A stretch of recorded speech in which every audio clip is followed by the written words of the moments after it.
Well, hello there. What's going on, everyone?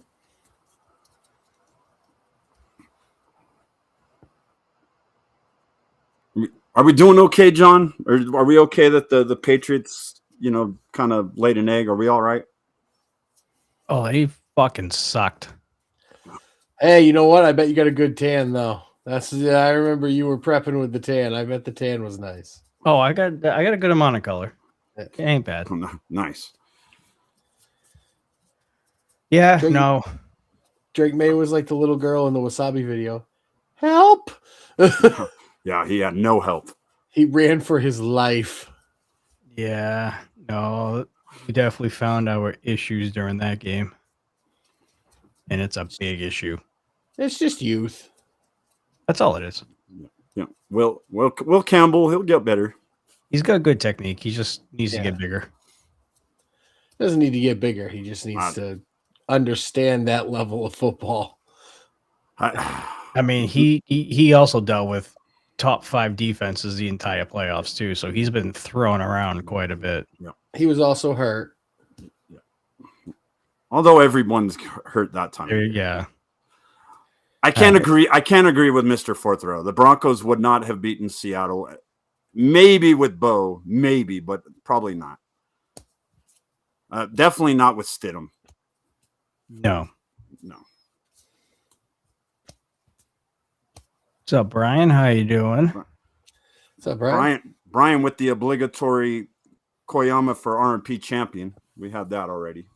I mean, isn't NRW champion enough? No.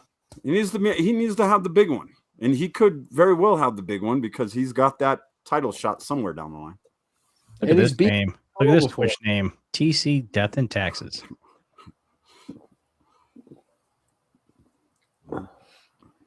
All right, I think we are waiting for something. I actually have to go to the Twitch page real quick. I got to be prepared for a knock, whatever that is. A knock, okay. A knock, yeah. Like who's there?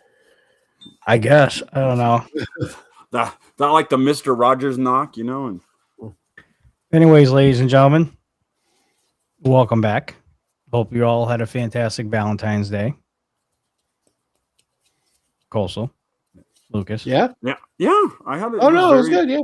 Yeah, had a very relaxed. As when you be married as long as I have, Valentine's isn't a big deal. You try to, you celebrate the anniversaries and stuff more. But we still had nice spaghetti dinner, and it was very good.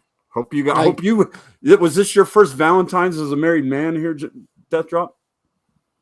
My wife was on assignment, so I didn't have a Valentine's Day, technically. Oh. So we made it up this afternoon, though. Okay. Mrs. Coastal Flowers, and we just had a nice dinner, and then today was birthday party day. So, yeah. So they're so fun. It's about ready to do intros, but okay, hold up. Boom. Hold up. Hold up. Did it work? I don't know what you're trying to do, so I'm going to say no. What is this?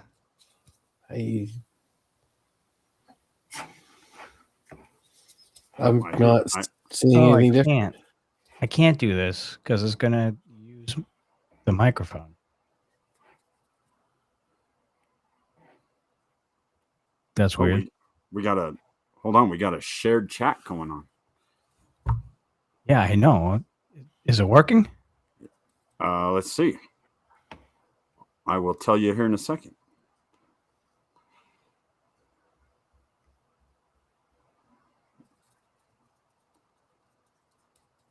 I don't think Lucas was Mr. Rogers' college roommate. Sonny's got to get his old jokes out of the way. I've heard way worse from him, actually. Sonny better not sign that petition. I saw him. He looked like he No, wanted to sign it. I will say he did not sign it. I was there. He Yeah. did not sign it.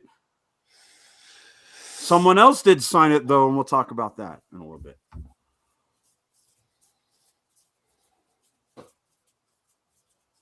Okay. I don't know what the share chat is, so Except now, are we going to be able to see him? I gotta see if it's working on his channel first. Well, I see him Where do you see him? I on don't his see him. channel. I see him on his channel. I went to his channel.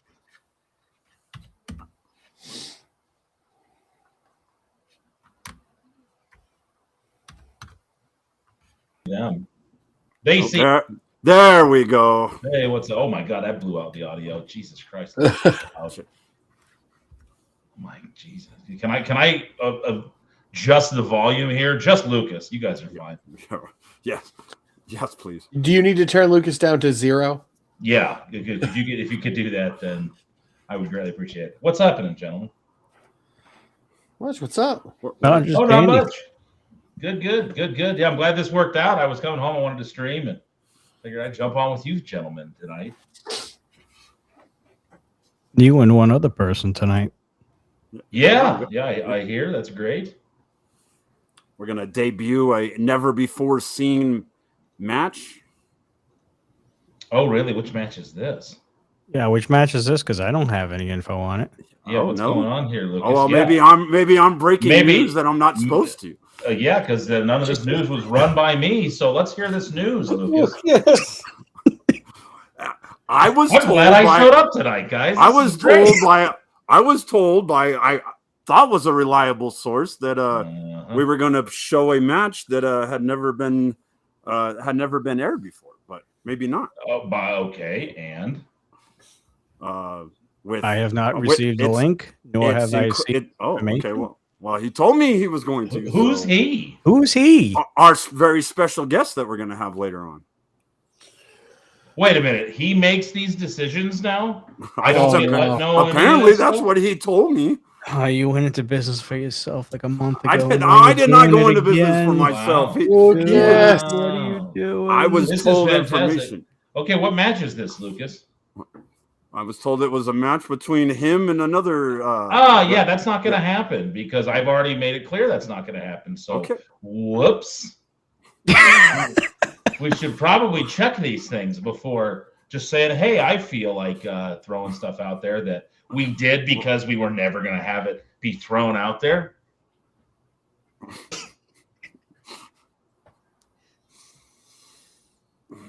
You okay, Coastal? Now, just this gentleman that's coming on is the one that told you, or were there other gentlemen involved? No, just this gentleman. Great. And this gentleman cleared this by me when? Maybe I forgot. Maybe I completely forgot, and I was like, well, that's a great idea, and suddenly I think it's not a great idea. That didn't happen, Lucas. You guys never asked me. Well, I wasn't part. He just told me that's what was going to happen. I thought he had already cleared this with all the proper channels. You thought, Lucas. That was my first. That was my first your mistake. First mistake. Yes. Welcome to the life of Lucas, guys. Welcome to life. The life of Lucas. Oh, is it too early?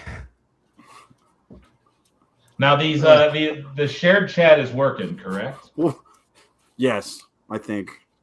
Yeah, I can see your comments as well. So I didn't see the one Sonny just did on the restream didn't come through. That's what I'm trying to figure out where that's coming from. Although that's probably coming from the RMP side, right? Yeah.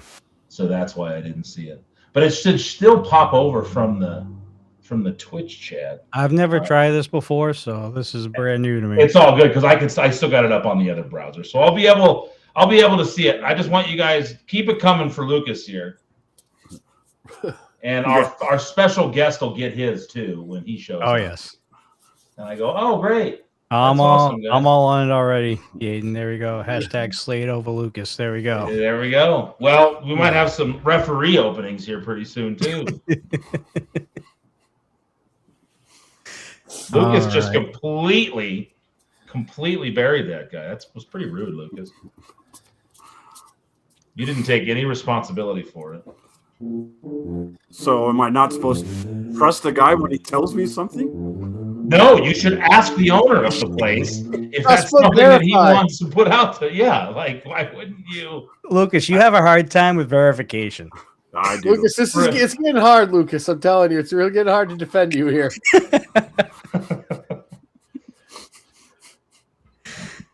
Now, the only out for this is if I find out that a couple other gentlemen were involved in setting this up and they didn't tell me. Then it's just not one person or two people in your case. It's the journalist who's supposed to do his due diligence. Let me send my people out. I can probably get some information. My people. Oh my.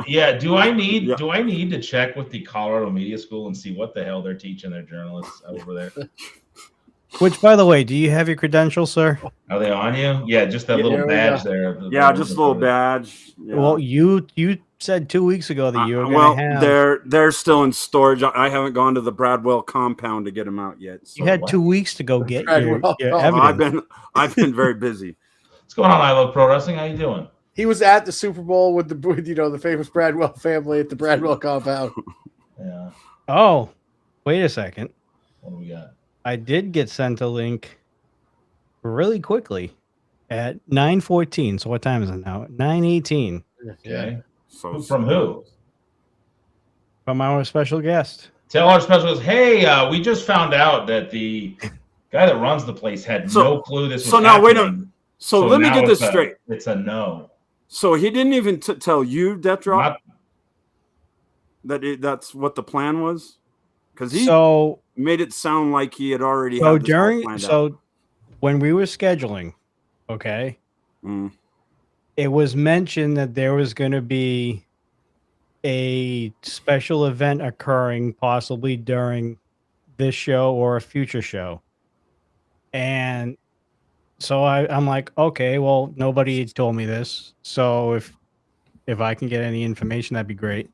Didn't hear anything up until tonight when I confirmed everything for tonight's show.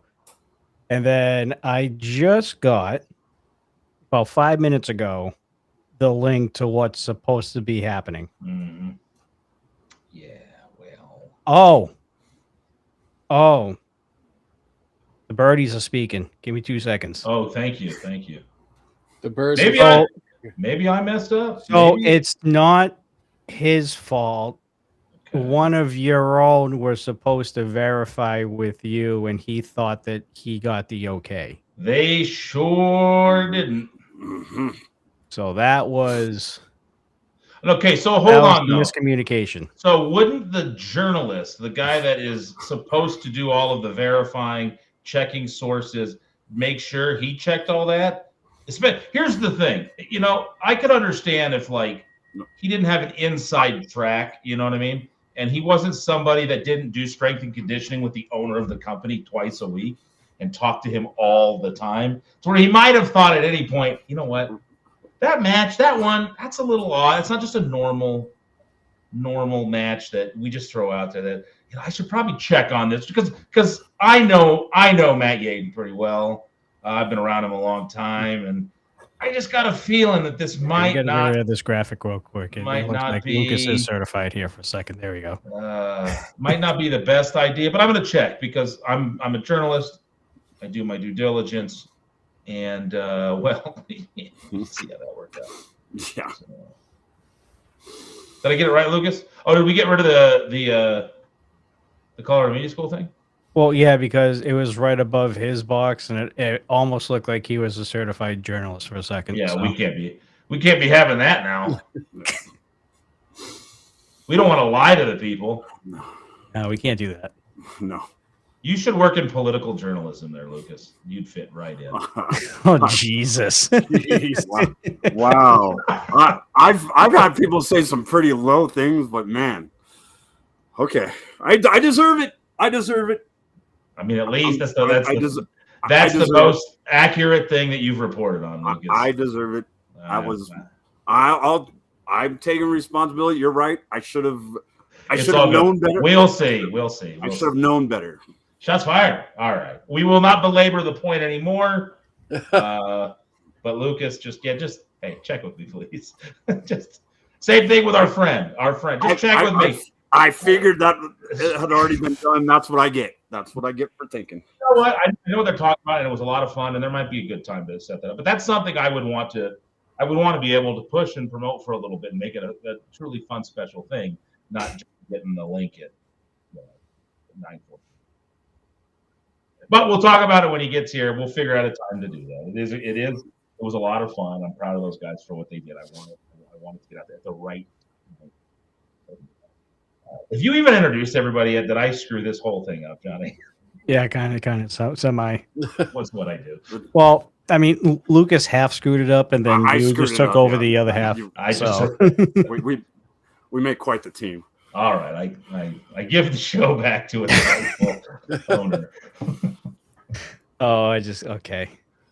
All right, this is going to be interesting. I just got evidence of the text exchange. Okay. Was it with me? Is it my fault? Like, did I don't know. I haven't. Let's figure this out. Okay, hold up. I got to eat crow on camera. Hold up. I ain't above it. All right. Welcome to Recharge, everybody. How you doing? All right. Let's just get these intros out of the way real quick. On the bottom, he lives way up there on the east coast of Maine. He is the one and only Coastal Crusader. What's going on, everybody? Happy Sunday. We're going to talk some Charged and some recent events, and we're going to talk about people that just complain a lot, because that seems to be a thing in the tag team division. And on the top right, I mean, I don't even know where to go after this last exchange of info that just completely got derailed. Lucas Bradwell, everybody. Thank you, guys. Ladies and gentlemen, the one and only, Lucas Bradwell. Glad to be here. Glad to take as many shots as I possibly can tonight. But I'm also glad to talk about a very active last couple episodes that we've had on Charged.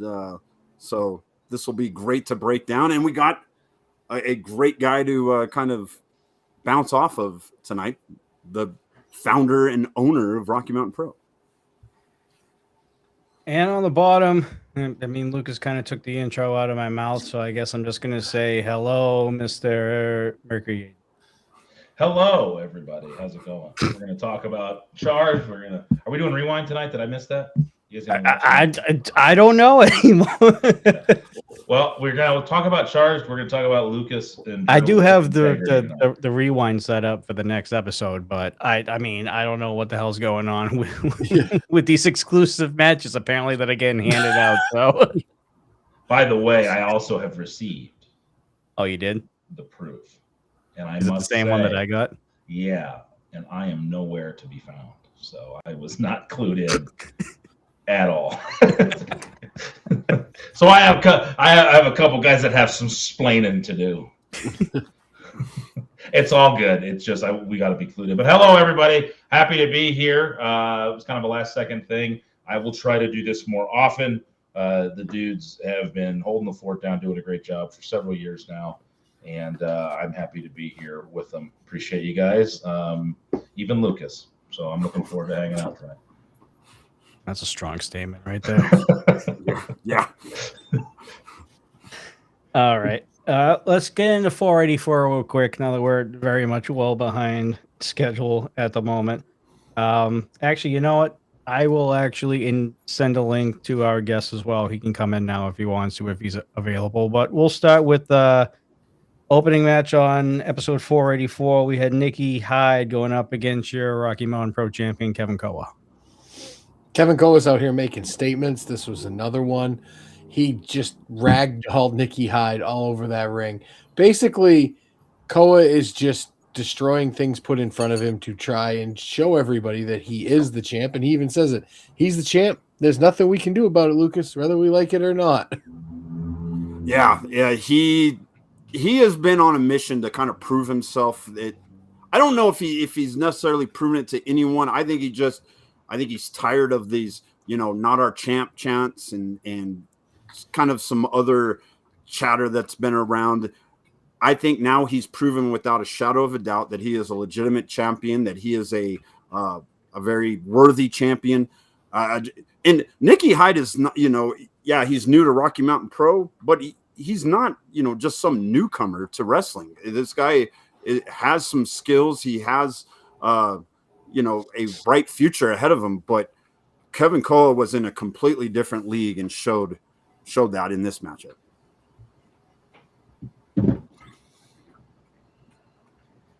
Matt, do you have anything to say on Kevin Koa?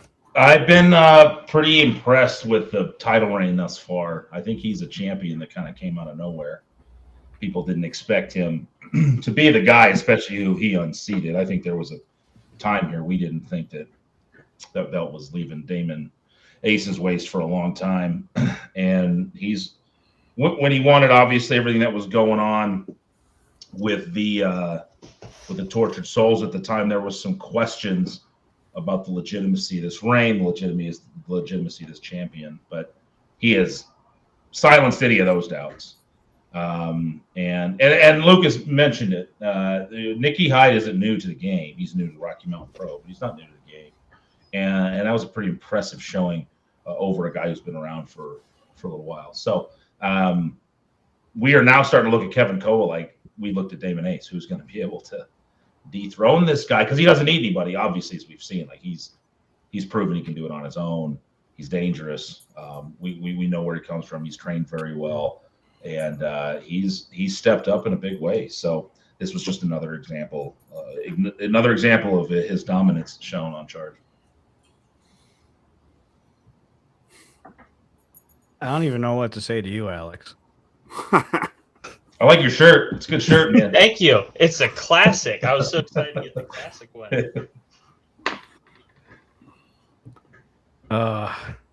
Alex. I was really excited. I thought everything got cleared. I heard. And Yeah. I've now texted the people. I said, hey,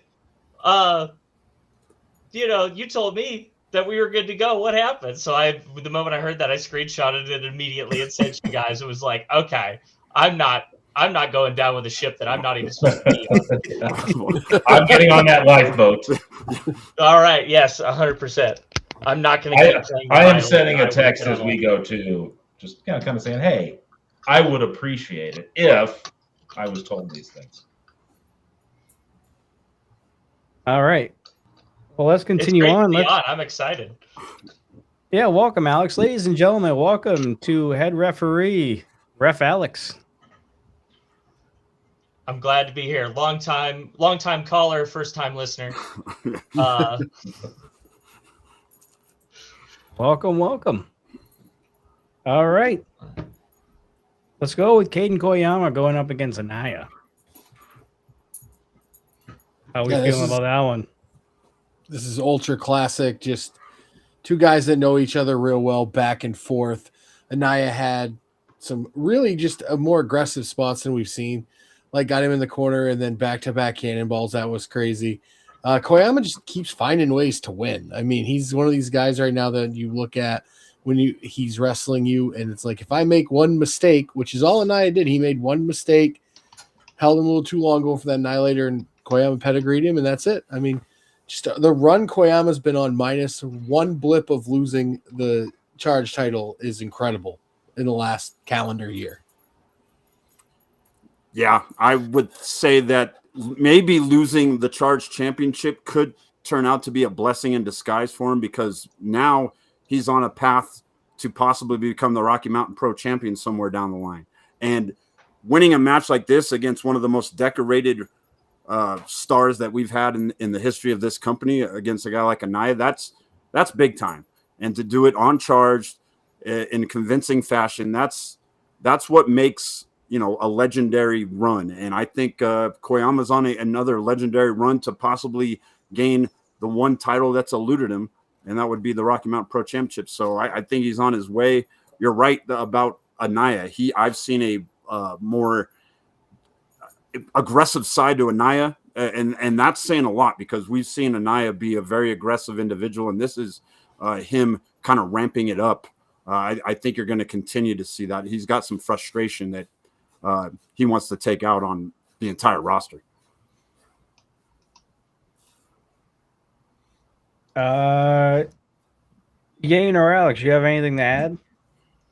I just think it's such an odd view of saying, Anaya is getting more aggressive. Just like you said, it's, to imagine even being in the ring with him, seeing how much more aggressive he's gotten, to think that he was already at a 10 and somehow he's pushed it up to 12, I think is something that is going to put a lot of people on notice and either get people to become more cautious or get people to need to turn it up themselves as well.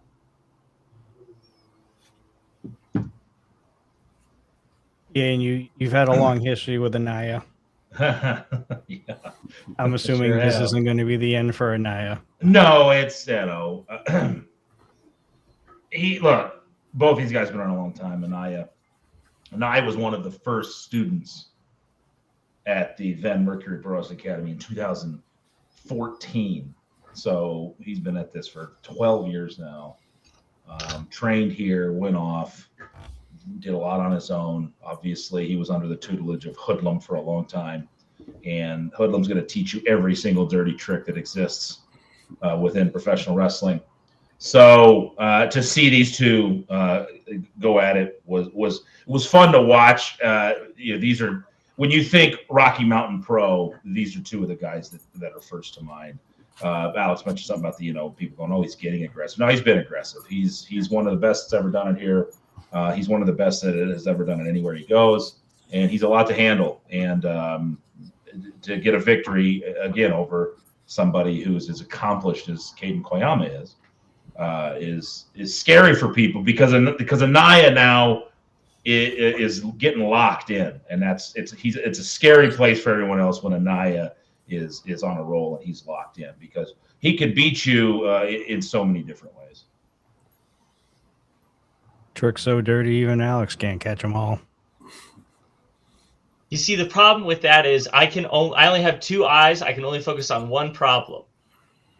And very often, the biggest problem is not the one that's directly in front of me. Wow, that's pretty deep there. That's true. This guy. I mean, Anaya was also trying to, volunteer his services in the journalist department to try and pick up the slack that Lucas kind of left. So, what? Just I'm taking it. I have no argument tonight. I've already You've already dug yourself a I've already done 6-foot myself. hole. So yeah, I gotta Lucas take it. has learned to be quiet. Yeah.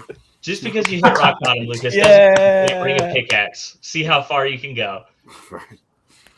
All right. Hey, Mercury. Seems Yes, like sir. you guys are on a semi-collision course with SOB, based off of what we saw in episode 484. What do you mean? Such as what? You guys had a little bit of a confrontation. Oh, that's a tale as old as time. Look, Phil turned as big as he thinks he is. So I just make sure I remind him. It seems to really kind of bug him a little bit. I say they, Filter more than anything. Maddox, Big Phil Dog, whatever he's being called this week. He's a big imposing figure, and he knows it. So he likes to throw his muscle around and throw his weight around, and I just like to remind him that he ain't the biggest and baddest that's ever done it here. So I'll just leave it at that. Like he doesn't intimidate me. He doesn't intimidate Marty. Neither does Lipto, and definitely Jack McCready doesn't intimidate. I don't think he intimidates the little insects that are crawling around as we're unloading the ring. So he definitely doesn't intimidate any of us. So it's kind of just one of those little things where you go, okay, got you, buddy. Now, I'm not taking anything away from Maddox and Lipto. They're very formidable. They again, two guys that started here, very talented, very strong, very quick, including Maddox. Like he is one of those athletic big men. So they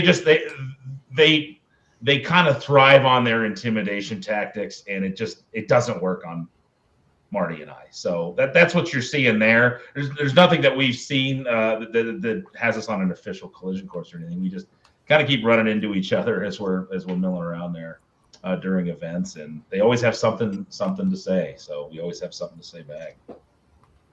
And Maddox, you ain't that big. There it is, folks. All right. Again, Mercury, what are we going to do with the missing IVF currently on scene? I have no idea. From what we saw in episode 484, Hunter kidnapped him, supposedly. Supposedly, yes. God, dude, I don't even know what's happening with that. How do you handle a situation like that? It's ridiculous. It's kind of funny. You know, look, Two Name James is an anomaly. He is the most unintentionally funny person I've ever met. And you shouldn't snicker at somebody being you know, is kidnapped the right word? Like what? Yeah, I mean, it's on like it a little bit. Yeah, He got hustled all the way into the woods. Yeah, yeah, sure. Yeah, it's crazy. You know, Hunter's kind of doing his own thing, and we'll see where it goes. Do we have a substitute to replace Two Dame? It's right. Apparently, it's me because everybody's bugging me. So I think the substitute's already been found. Unfortunately, that's what I signed up for when I started this whole thing, and I have not been able to shake it since. Lucas, do we know of any reasons why Hunter would constantly just go after people like Two Dame and kidnap them and, you know, possibly do what he did to Two Dame? You want me to try to find out what's going on in the head of Hunter? Like, really? That's your freaking job, isn't it? Lucas, we figured you might have a bit more insight. That, you know, wait a minute. Is that what we have journalists for? Is to report these things and have insight on them? Well, maybe I was being nice. What an opportunity for Lucas to prove his worth here, and he just completely. The referee had to remind him of his job. Hey, Alex, have you ever considered being a journalist at Rocky Mountain Pro? I think you'd do a good job. What is going on here? So, well, if Lucas and I have to trade jobs, I think he will very quickly figure out how much more control and authority he needs to be in the middle of that race. I don't want to do your job, that's for sure, because you don't even want to do your job. So, I mean, that doesn't surprise me. Well, he does. He's very enthusiastic about it. He just goes and does things. He just goes and does it. I mean, he doesn't verify. He just does the wrong things. You know, he's just more concerned about other people doing his job. I wish he was as concerned about himself doing his job, and then maybe this wouldn't even be a conversation. So you mean I'm actually allowed to go get the story? You tell me I can get back to the ring as fast as you can afterwards. Yeah, the way you've been doing this, though, you'd think you weren't allowed to do anything. Well, sometimes when I do something, and then he said doo-doo. Yeah, I did say doo-doo. Yeah, you guys got me very. I'm very hot under the collar right now, guys. Yeah, you don't even have a collar on, Lucas. It's a t-shirt collar. It's the same thing. Would they call that a collared shirt? I don't know. None of us is wearing a collared shirt right now. Nope. Oh wait, Colson. Oh, Colson's got a collar under there. Yeah, there we go. There's the collar. Anyway, you were saying, Lucas. I think you were okay. Well, all right, what I was going to say though is that I think Hunter, in his own weird way, is trying to find some way to combat everything that he's been going up, because you're not the only people that have had problems with SOB. If anyone's got issues with SOB, it would be Hunter Gray. I mean, he's literally had actual physical confrontations with all three members. They've interfered in his matches. He's lost matches because of him. He hasn't had any backup. Maybe in his own weird way, Hunter Gray thinks that abducting Two Dame James, it would be a good way to go about getting some help. Hunter Gray thinks a lot differently than most people. I think you're on the right path, Lucas. I think he kidnapped Two Dame or hustled him, if you will, to try and get if he's the voice of D'Lo, then maybe he can get the matches he wants, and he thinks that way. Did he hustle nap him? Yeah, that's what he did. Hustled him away, sir. Oh yeah. Sorry, just like hustle nap. Okay. No, it is what it is. Two Dame, interesting things seem to happen to Two Dame. It's either that or Hunter's going to sacrifice him ritually. I don't know. I hope for Two Dame it's the first one. It is quite possible he is assuming that Two Dame has the authority in order to get things done, to get the two of them locked into a room together. So Hunter may have his disagreement with SOB, which I guess that is good for you, Mercury, because then he will not be coming after you and asking that question, as everybody else seems to be putting that their problems onto you. That is very true. All right, we need to talk about the C-Rex and Low situation here. They had a match on episode 484, and it ended in a no contest. And I believe it was Yaden in episode 485 that actually made a match for this upcoming week's episode of Charge, where C-Rex and Lilith will be going one-on-one once again. Your thoughts on this whole feud going forward and going into episode 486 that's going to air this Wednesday? I think it's very interesting. I think it's something people want to see. These are just two very powerful women going at it. Nobody can really seem to gain the upper hand. I just want to be left out of it. That's my thoughts on it. Well, I think, Yaden did mention when he made the match, it was they're going to fight all over Bierstadt. And I think that's the only way that it's going to happen is you can't put them in a ring. I think it's just a fight. You just kind of got to wait for the dust to settle and one of them to walk out of there because they're going to beat each other till they can't walk. Yeah. This match is about like domination of the Lockettes division. These are the two most dominant Lockettes physically, and they want to prove who the alpha Lockette is. They want to prove who the top Lockette is, and they want to do it by, if they have to tear apart the whole Bierstadt Lager House, I think they will do that. And we're going to be in for one hell of a war come Wednesday, guys. So buckle up and get ready. And of course, we had the main event on episode 484, which was Tortured Souls going up against Chopper City with a brief appearance by Cease and Desist. Yeah, no, that's not cease and desist. That's complain and protest, because that appears to be all they're doing now with their stop the chop campaign. But this was a really interesting tag team match because there was so much for the Tortured Souls to gain here, and for a minute I thought they had turned a corner and I thought they were really going to start taking it to Chopper City, and then Chopper City realized that it's Chopper City and it's chop time, and even Big Steak. Big Vito couldn't stop him. No one can stop the chop. I don't care. You can sign as much petitions as you want. No one is stopping the chop. They're on a roll as tag team champions. Even having the outside interference from Cease and Desist, they're ready for it. They know that every time they have a championship matchup, more than likely Cease and Desist is going to be a part of it because Cease and Desist can't challenge for those tag team titles as long as Chopper City has the belts. So Cease and Desist has to do everything in their power to get those belts off of them.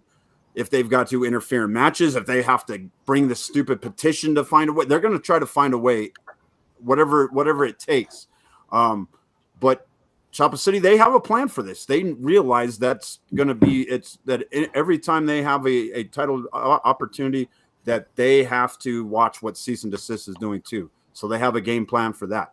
It's just it's the life of their champions now, as long as Cease and Desist is around. Any thoughts, Alex? I have to imagine that it was very frustrating for all four individuals in the ring to have cease and desist come and interfere. As much as they're trying to get people to sign that petition, they're not doing a very good job of making friends outside of people that they haven't interacted with. Is my forehead growing? I am getting a little older, but I still have my full head of hair. Jeez, you guys are horrible. Sorry. Now, did you see the chat? Did you see that message first, Johnny, or did you see me start laughing first? No, I saw it first, and then I saw you. I saw Mercury start laughing, and I looked down, and I just couldn't. Look, what do you want to have? Let's get that.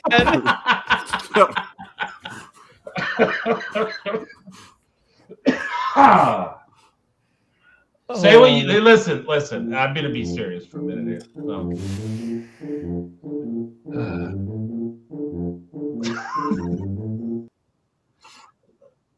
Lucas takes a lot of shit, and he's always a good sport about it. So we have to give credit where credit is due. Yeah.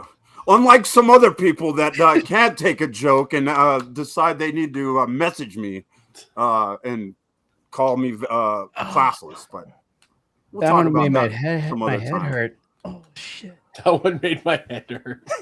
Oh, Lordy. Okay, Alex, you were saying something. Go ahead, Alex.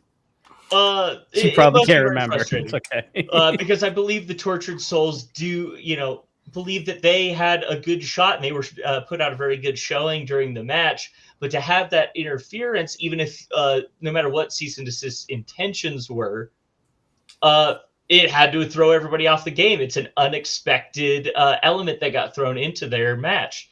And if the tortured souls sign that, I'm very... I have to question their motives when it comes to that point, because it looked like they were doing quite fine without them, and that added element did cause them the match, in my opinion. Mercury, do we have anything on the Tortured Souls? No. I figured. The Chopper City. Chopper City is. I mean, what can you say? What am I going to add to that? Chopper City is the whole Stop the Chop campaign has started because of the absolute inability to deal with the fact that Chopper City is the most entertaining, the most popular, and the most important tag team that we've ever had here at Rocky Mountain Pro. And when you are a team like Cease and Desist, or Tortured Souls, or anybody that's in competition with them, I think a little insecurity kind of seeps in, and you start to do things that don't make much sense to anybody outside of the fact that you are absolutely terrified of the dominance that Chopper City has shown for the last year. So, what can I really add to that other than they keep on chopping, and nobody's been able to stop the chop. Not for any length of time, so, yeah, that's what I have to say about that. And I'm assuming this is the reason right here, coming from Mr. Fourth Row. Yeah, no, he's absolutely right. Yeah, Chop City, best selling at the merch table. Those guys, it's truly remarkable. It is absolutely remarkable what they've been able to do over the last few years. And whenever we are looking at new venues, if anybody has come to some events and they want us to run at their venue, almost every time we're asked, are the Choppa guys going to be here? We love those Choppa guys, man. And that is very important, not just to them, but to the entire group. And that's another thing too. Cease and Desist, Tortured Souls, guys like this can hate Choppa City all they want. There are more people there to watch them, to boo them. But there are more people there helping the platform that they get to showcase their skills on because of Choppa City. Choppa City makes the entirety of Rocky Mountain Pro better everywhere we go. So, if I were a team like Cease and Desist, I might be a little nervous about that too. We had a message. It's 2:50 a.m. in Lisbon, Portugal. Oh, Hey, what up? Steve-O coming in, man. Steve-O came by the academy back in 18 or 19, Steve-O. He was started wrestling back in late 90s, early 2000s. He's actually been on the Morning Mid card. We watched one of his matches from back CZW in 2003. Big supporter of Rocky Mountain Pro. Good to have you in here, Steve-O. Dustin and I almost beat them when we hated each other. Wonder how that would go now. That's an interesting thought. Who's IWPNZI? That would be Damon Ace. Yeah, the weapon. Yeah, he thinks I have a big forehead. So I Weapon Z.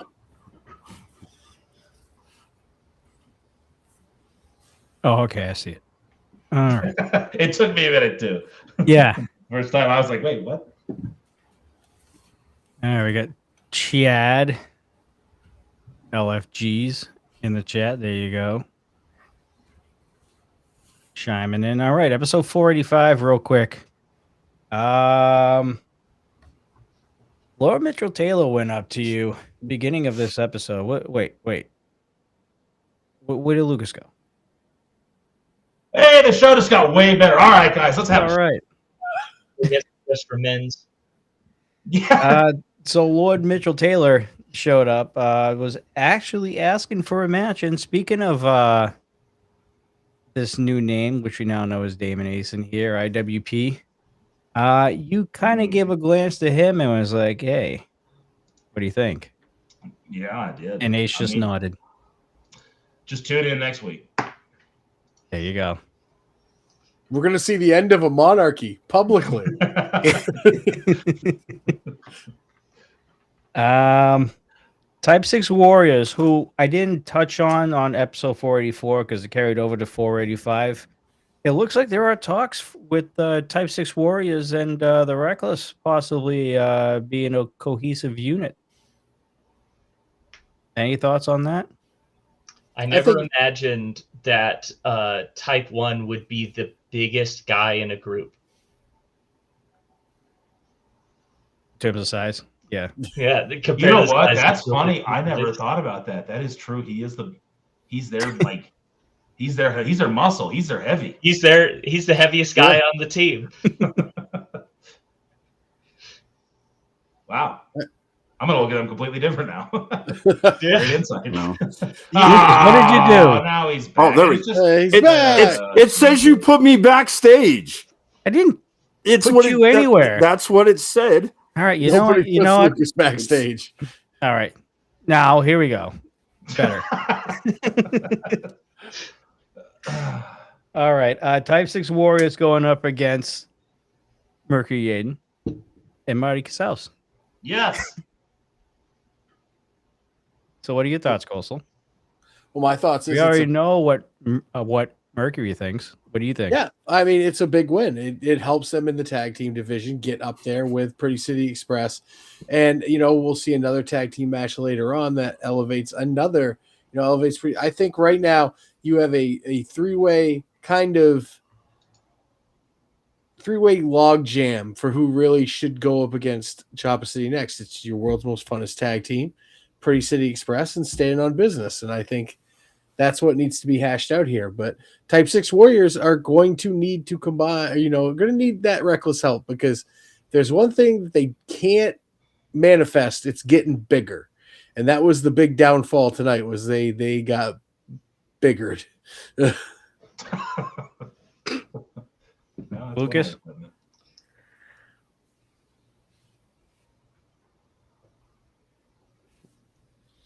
Can't hear you, Lucas. Lucas can't hear you.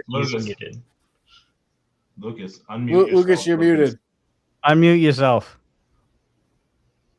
I think he's trying to say that you've muted him. That is a sharp accusation, Lucas. That's Lucas, what I'm saying. Take some responsibility for your own actions. Wait, hold up. That beats texting. Is he texting or is he? This is Or is he hold up writing the a phone. message?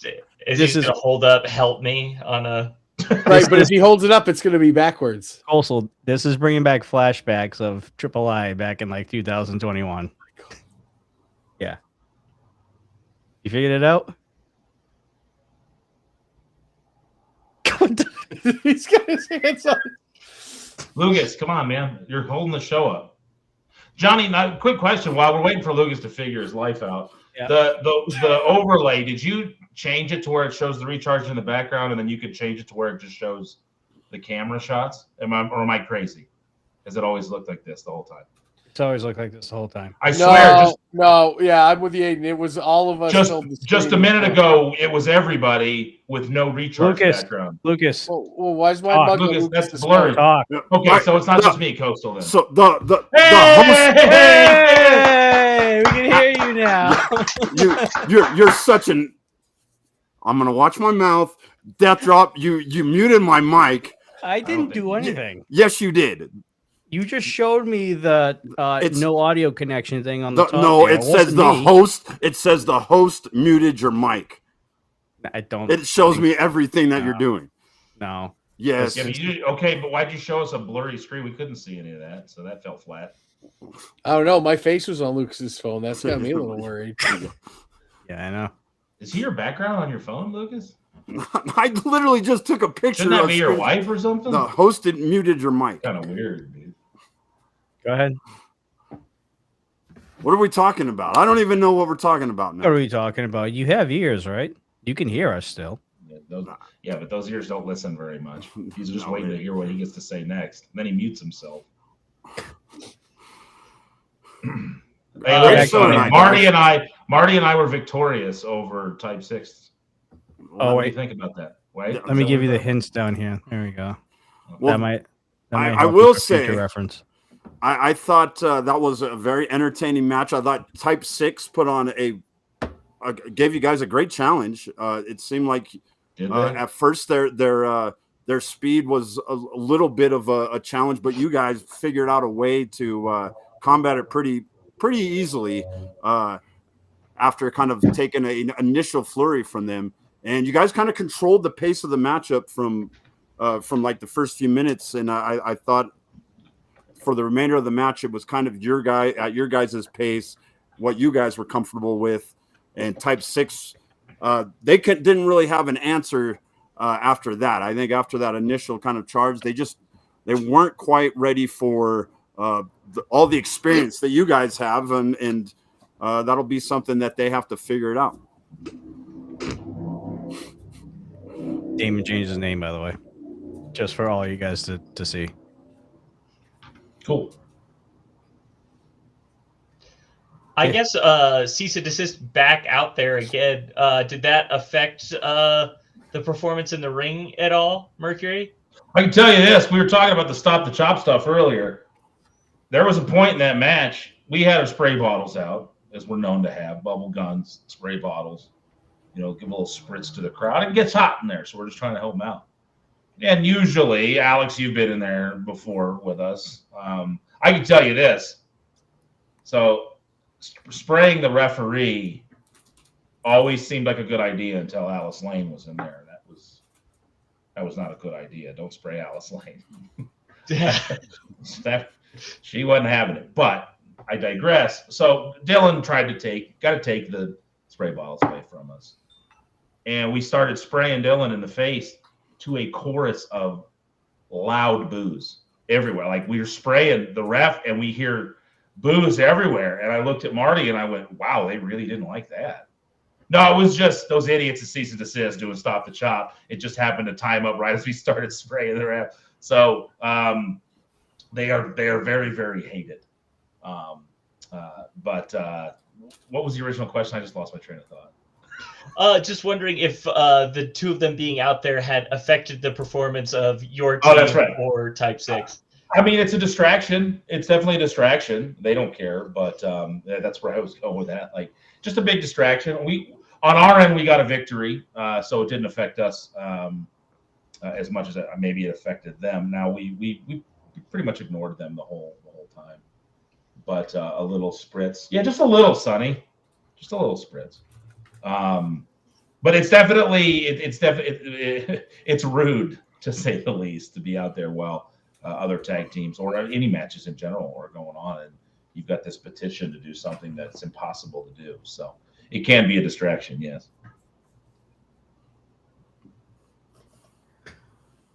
All right, guys, it's official. the #1 ranked journalist has officially returned to RMP. We have Slade making her return. That's great, man. It was good to see her. I know Lucas was happy. Oh yeah, a lot of journalism done too. By the way, yeah, man, she was really getting those stories. I mean, all that one. Wait, she didn't have any stories. She didn't do any interviews. So what was the point of her coming back? You know what she didn't do? does- Real quick, Coastal. You know what didn't happen with Slade? Slade didn't announce a match that was going to be watched that was never cleared by anybody in management. So I would prefer her not doing anything than doing things completely wrong and unchecked. Yeah. Anyway, Coastal, go ahead, continue. Yep. Can you mute him again so Coastal can talk, John? Yep. Well, it did seem like Slade did bring a little bit of news that Enrique and Stanley are going to look like they're going to team together again. They looked real buddy pal. So, I mean, yeah, the Stanley Logan saga of everyone asking Stanley Logan to be his partner is over. I guess he's going to be with Enrique. I also would like to make a note that later on in this episode, Slade did actually sign the petition for Stop the Chop, and also, and I quote, Slade is better than Lucas. That was said on the episode. So, sorry, Lucas. Yeah, that's all right. She can say she's better than me. That's fine. You got to prove it. I mean, so once she's proven it, what does she do after that? She can say it as much as she wants. His job. Yeah. Yeah, but didn't she already do that? You bring up a valid point. Isn't that what the whole, like, over the last several months, the whole issues were with you, and the main issue was? Yeah. Correct. So now that we're beyond her proving it, what do you do? Yeah. I didn't say anything bad about her on this episode. On this episode. On this episode, in quotations. Lucas, can I ask you a question? It's progress. Just as little things that I tend to notice little things. It drives me nuts sometimes, like people not capitalizing their last name. Why is your last name lowercase? I don't know. A keen eye. I didn't even notice that. So Yeah, I know you didn't notice it. Yeah, of I course did, and you're a representation of Rocky Mountain Pro as a journalist, and here you can't even capitalize your last name. It's much easier to go with one name, like Slade. I just put Yaden, so I don't make that mistake. I just put Death Drop. Yeah, Alex has both. Alex letters. is. Coastal's is too. Coastal's. Mm-hmm. He's even got them together and still had the wherewithal to capitalize Crusader.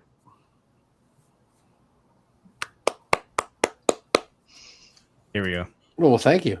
There we go. Just book the match, Slade versus Lucas. I don't know. How do you feel? Okay, that's a good question here, Johnny. If I could take over hosting duties for just a minute, panel. Who do you think? Whoa! I'm only going to give you like 5 minutes max because you end up going like 15 to 20. So we're going to cut it down to 5. That's the question right there. I just wanted to throw the question out there. Slade versus Lucas. Who you got? Go.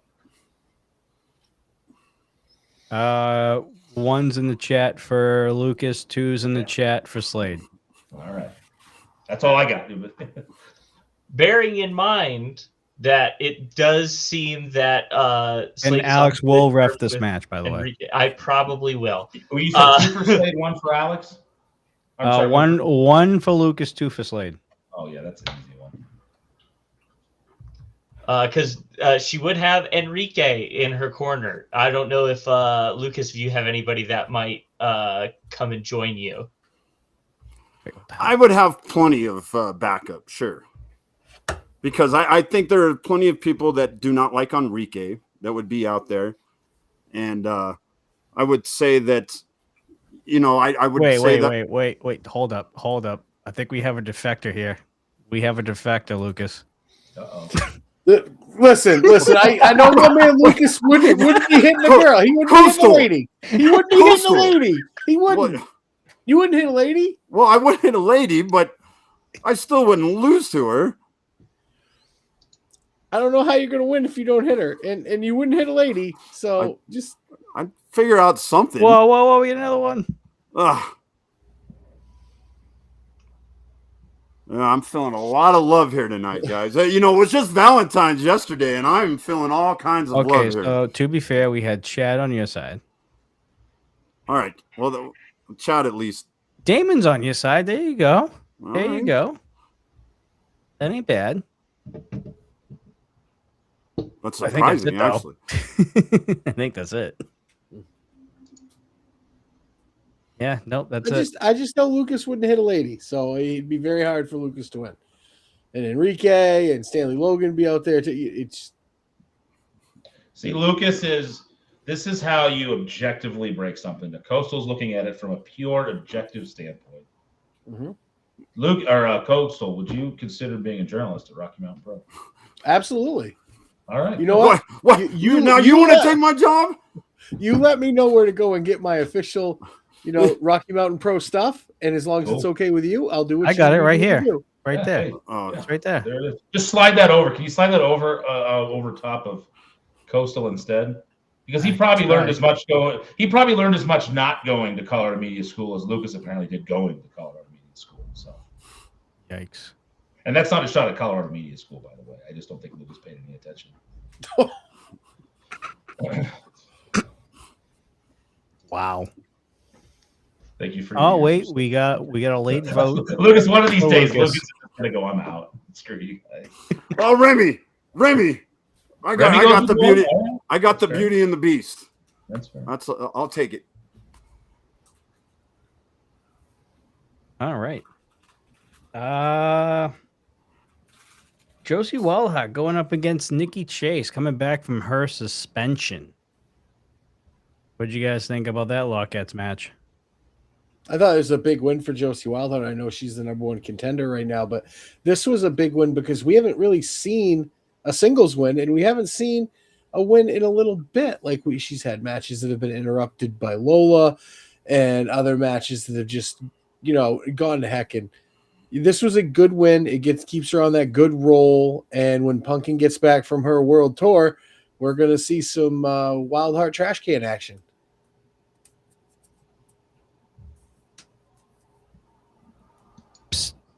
Go ahead.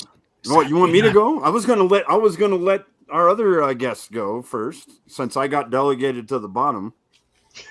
I mean, I didn't Is this really an order? have a choice in the matter. I mean, this How is do just we how put the Restream puts it. So Yeah, Johnny, hold on. Has it ever been that way at any point in the history of the Dudes and Belts that you go in the order of how everybody appears on the overlay? Like, I've never seen that once, yet our journalist here is talking like it's fact. unless you have something to do with the actual segment, you know where you go. Oh my God. Oh, God, I gotta stop Okay. reading chat. Hey, Lucas, it's your turn. All right. So, all right. Well, let's talk about Josie, man. She brings a certain type of energy to this Lockettes division, and I'm glad to see it. She's got this exuberance about her. I love the fact that she's got this positive outlook on everything, and the fact that now she is the number one contender. And I think this is going to be a great match down the line when we see her and Pumpkin. It should be very entertaining. And this victory over Nikki Chase, it should be noted that that's a significant victory because Nikki has really shown something here, and I believe that she's going to be a major player in the Lockettes division. But right now, Josie Wildheart just seems to be on a roll, and she needs to keep it up because she wants to have that momentum when she does have a chance to take Pumpkin Morgan out for that championship. Anything to add between Alex and Yade? I think just down from like right the beginning of the match, you see how excited Josie is to be there. Usually when she comes, she takes her time getting to the ring a little bit. She sprinted to the ring. I, as the official that was in the ring at the time, I became a bit concerned because when somebody shows that much enthusiasm to immediately get to the ring, I start beginning to wonder what might be on their mind, but I have to, just allow the match to continue forward if they say they're good. And Nikki coming in with a very, on the total opposite end, took her time getting in there and came in with a lot of confidence. And despite trying to put a few tricks out of her bag and everything from pulling the hair to going behind my back, Josie still being able to push through that, I find to be very impressive in getting ready for her big title match.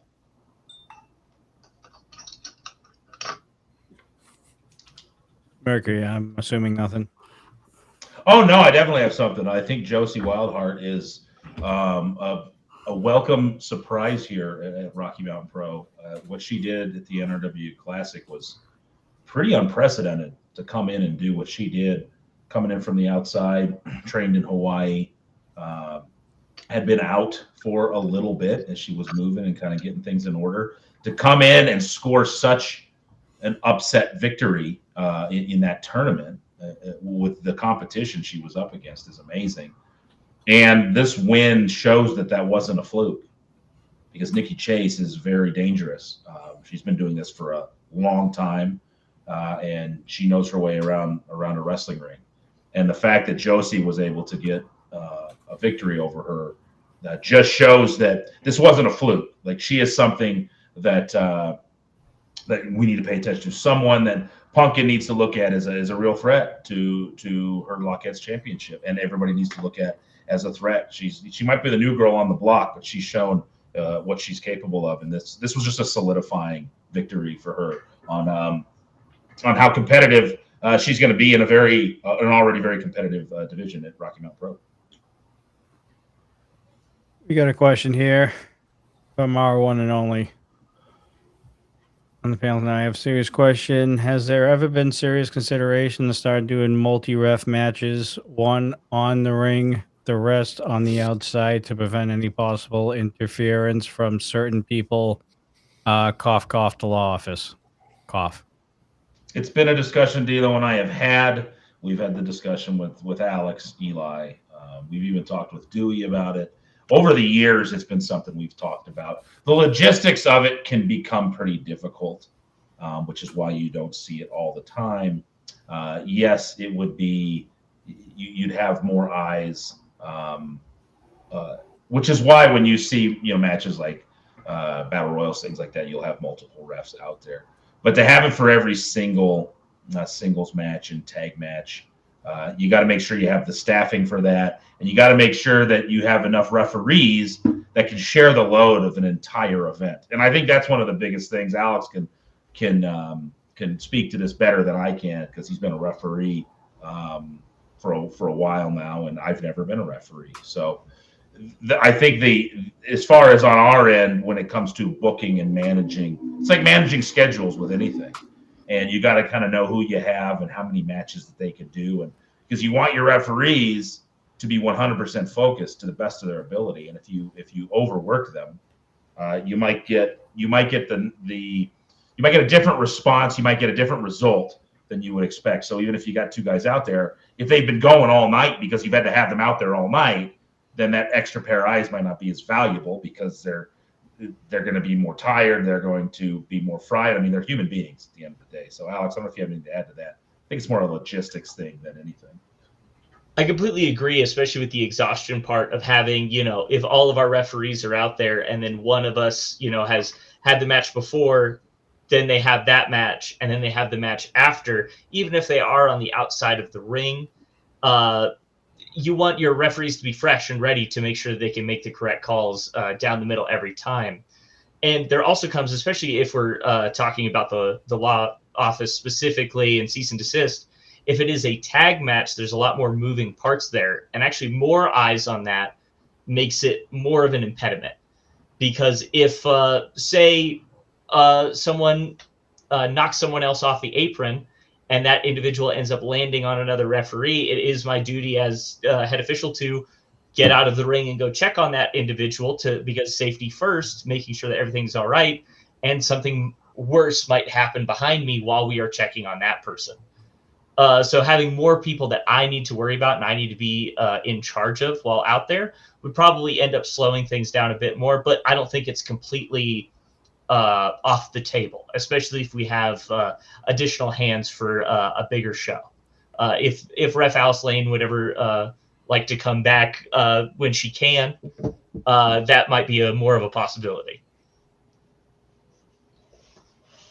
And there you go. Hope that answered your question. All right, sticking with the Lockettes, we got a, I don't know if it's a first, but we're going to have Lola Yara going up against Big Daddy Mo in a Peruvian knockout match. Now, Lucas, do we know what this match entails?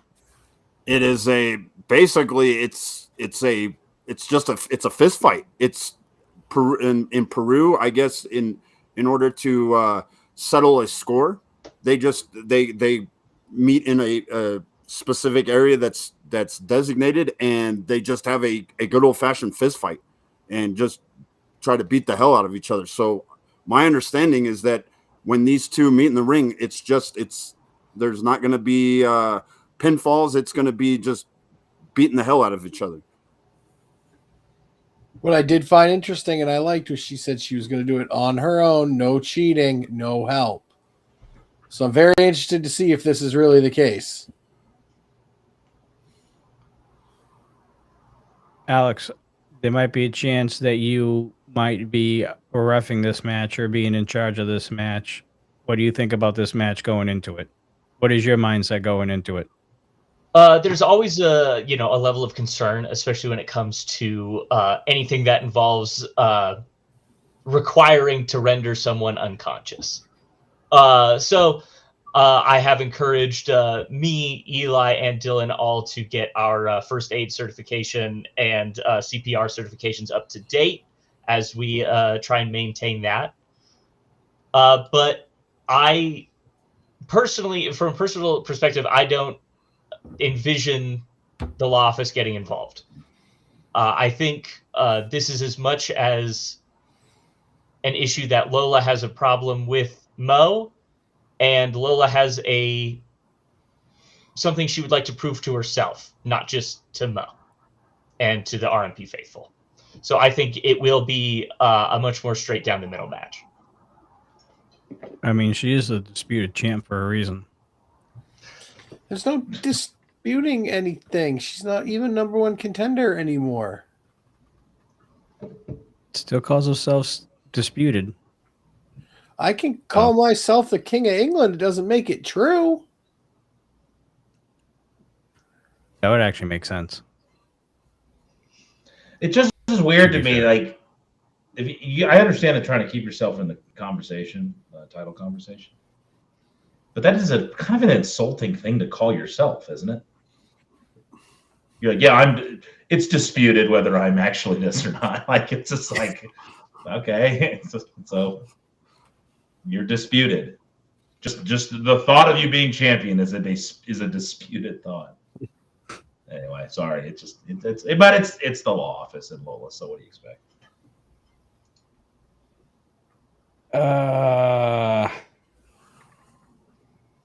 Let's see here. Mick Diamond going up against Anaya. Yeah, poor Mick hadn't had a whole lot of luck since he's been back. There hadn't been a lot of big Mick energy. In fact, he got the energy beat out of him by Anaya. And then Anaya after decides that he is going to take some time to let us all know that he is not done. There are more cards up his sleeves and more tricks. And that should have everybody worried because not only is he being more aggressive, now he's openly telling us that he's going to screw stuff up for everyone else. Especially now that Anaya has made it well known that he is trying to prove something. When you get across the ring from somebody who intends to prove something, that adds just such an extra level of danger that you need to be prepared for. And I believe Mick thought that he was prepared going in it. I'm not sure how he felt afterwards, though. Anaya's trying to send a message, guys. He's trying to send a message to everyone in Rocky Mountain Pro that he wants to be back as the guy in Rocky Mountain Pro. I think he's kind of tired of playing second fiddle to I don't know who he thinks he's playing second fiddle to, but I think he wants to show that he is a dominant force here in Rocky Mountain Pro. I know for a while since his return, we've seen a lot of, maybe some shenanigans, some things that make you laugh about Anaya. I think that's going to go away. I don't think there's going to be any more laughing about what Anaya's about ready to do. I think you're going to see. I think you're going to see people getting hurt with Anaya. I think he wants to prove a point, and I think Mick got lucky that something worse didn't happen to him. I kind of think that you're going to see Anaya really try to seriously injure people while he's making these statements.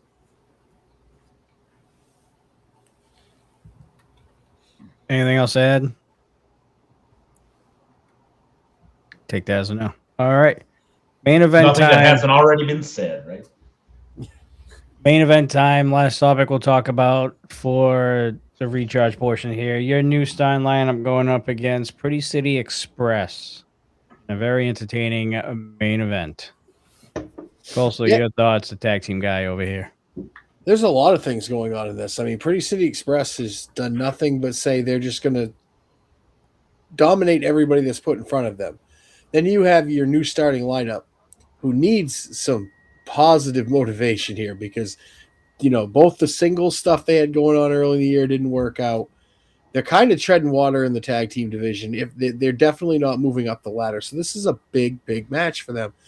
And it's a thing with the new starting lineup matches. Like, they match up real well against everybody in the division and they get going and you're like, this is going to be it. This is where they're going to turn it. Big momentum. Briscoe hitting that senton drop kick. I was like, this is it. This is where they take the next step. And then Pretty City Express shows why they are so dominant as a tag team because they just do whatever they want. That's what they've said. They're no longer answering to people. They're doing whatever they want. They just go over, assault Briscoe, drag, Jason Knoll back in the corner, keep working him over. Pretty City Express comes out with a win here. But I don't know if that win for them does as much, guys, as it does for your starting lineup or your new starting lineups. Does a lot against them. It's another loss in a mounting loss column. They need something to happen for them because you're right. They're starting to kind of lose ground, lose any momentum they had. And what's frustrating about your new starting lineup is they have like everything that you would want out of a legit tag team contender. They have a great balance of the athleticism and speed that Briscoe brings, and then the size and strength and even the experience that Jason Knoll brings. And at times they bring it all together and they look great, but it just seems like they make a one or two critical mistakes in a matchup that seems to cost them almost every matchup. And that's kind of been the story of them for the last couple months. And as far as Pretty City goes, they seem to be kind of like on the same trajectory as Anaya, where they want to not only beat you, but they want to prove a damn point. And they've been doing that. They have been very dominant since kind of making their return last month. They've had just big win after big win. I think that them and Chapa City, they're on a collision course somewhere down the line here for another big time rematch that they've had. I mean, this would be the fourth or fifth time that they've had a match against each other for the tag team titles. So when that does come, it's going to be big. Was the last one a no contest though? I believe so. That was after. I believe that was at NRW, or no, not at NRW. Never Broken. Never. No, because they had no Thanksgiving, right? They had no Thanksgiving. That was correct. Okay. Anything to add between these two tag teams and the results? It is interesting seeing this new dynamic. Ever since losing the titles, it seems like a spiral is happening for Pretty City Express.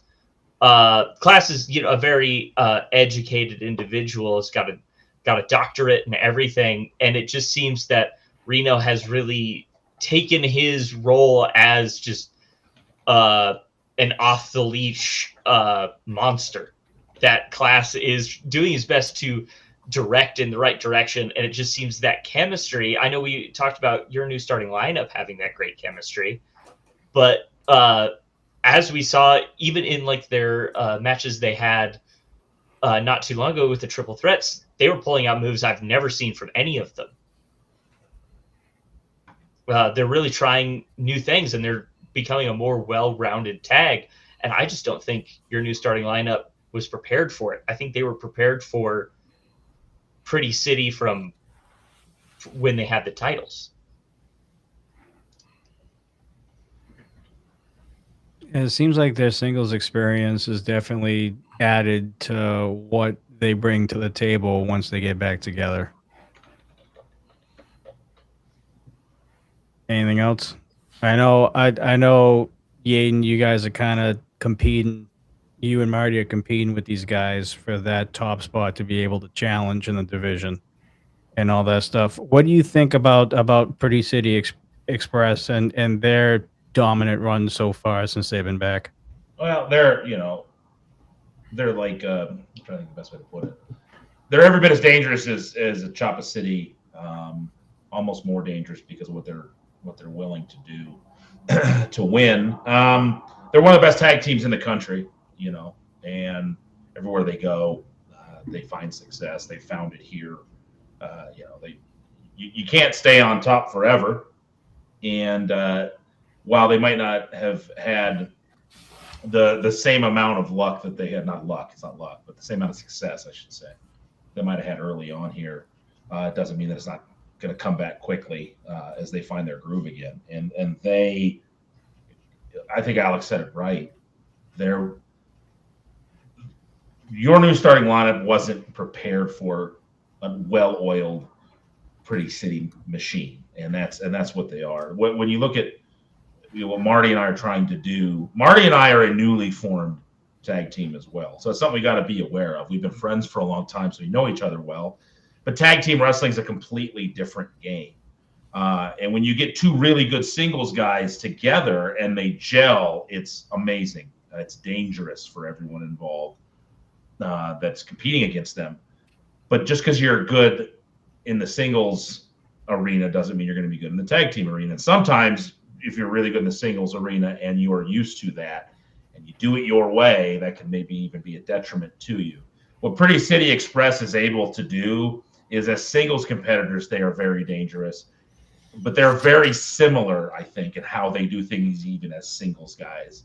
So when you put them together, they just tighten the screws.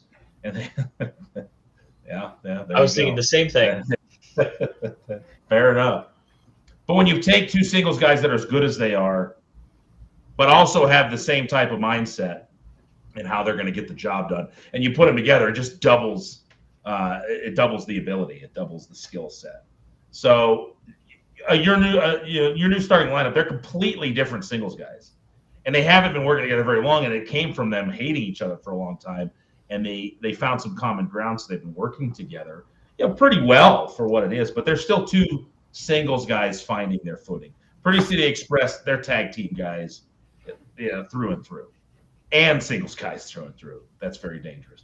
Choppa City, perfect example of two guys that had very successful singles careers here at Rocky Mountain Pro. They've been singles champions. They've been at the top of Rocky Mountain Pro by themselves, and they brought their skill set together, found what worked and what they were unified on, and then made it a very dangerous tag team. Marty and I are trying to find that same thing. We have some similarities in how we wrestle in the singles realm.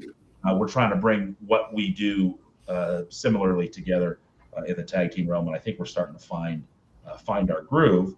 But we're very well aware of what we're up against. We're up against people that have way more tag team experience together. I've got a lot of tag team experience.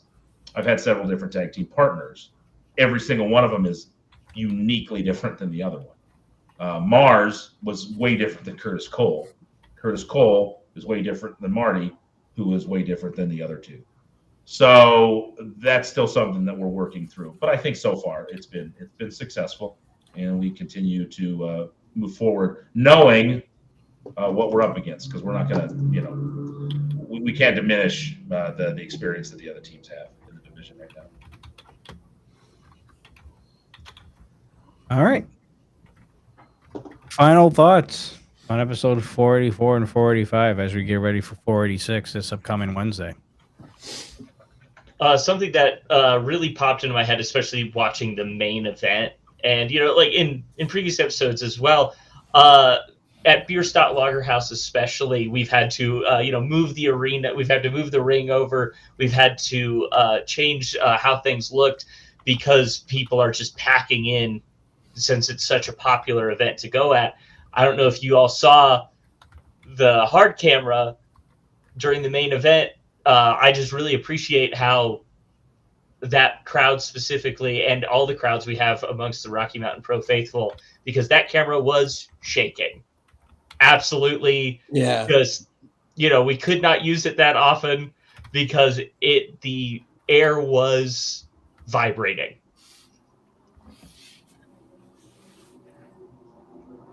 And I think that's just a really exciting thing to happen, Rocky Mountain Pro. I mean, just to add to that, there's just so many volatile things right now going on. You have cease and desist just being volatile with their presence is everywhere. Lola's just trying to punch people right straight in the face now. C-Rex and Lilith, the tag team division, it's all incredible. Lucas? I'm really looking forward to C-Rex and Lilith just beating the hell out of one another, because I want to find out who is the best Lockette, and I think that this has to come to an end. I am a little worried, though, that these two might get out of hand, and it could there could be people in danger. So hopefully they'll have the people out of the way, because if things spill out into the crowd, it's going to get very dangerous.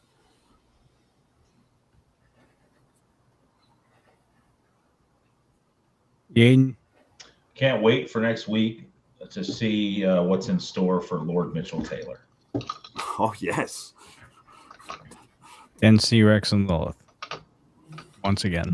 Yes, so I'm excited about that, but I got my eyes fixed. If you guys can't figure out who he's going against, just wait. What happens if he goes to 2 wins in a row? Well, if you win one, yes, it's a win. If you win 2, yes, that's called 2 in a row. Yes. If you win the next one, that's called a winning streak. It's happened before. That's right, Lou. That's right, Lou. So it's after 2. If you win after 2, 1 is 1, more. 2 is 2 in a row, 3 is a winning streak. Yes, that's a phenomenal line from Major League 2, which yes is not as good as the first one, but it's still a top tier sports movie. Yes. Major League is my favorite sports movie of all time, so that line is etched in my memory. The greatest coach in the history of movie coaches is Coach Lou. Hey, look at Over Easy Steve. Yeah, I was going to give him a shout out. Yeah, Over Easy.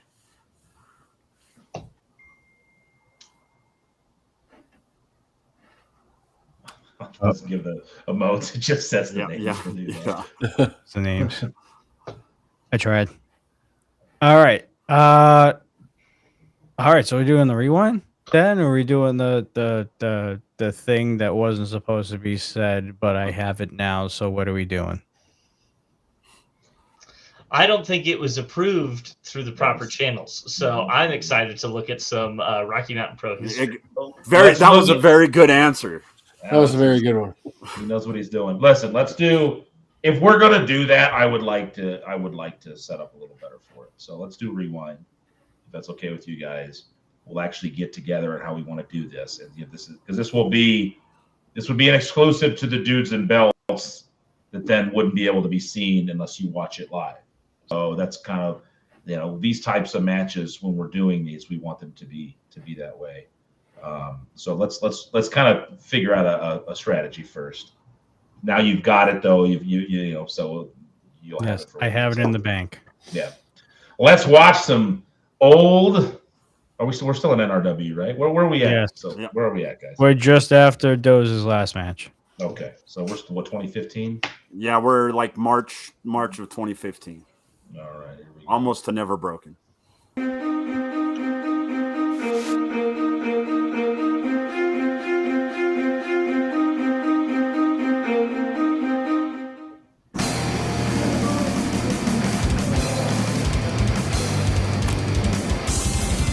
I'm here.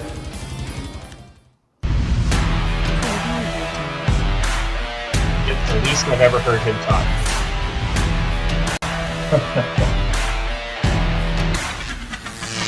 Yeah, we're in the origins of Curtis Cole.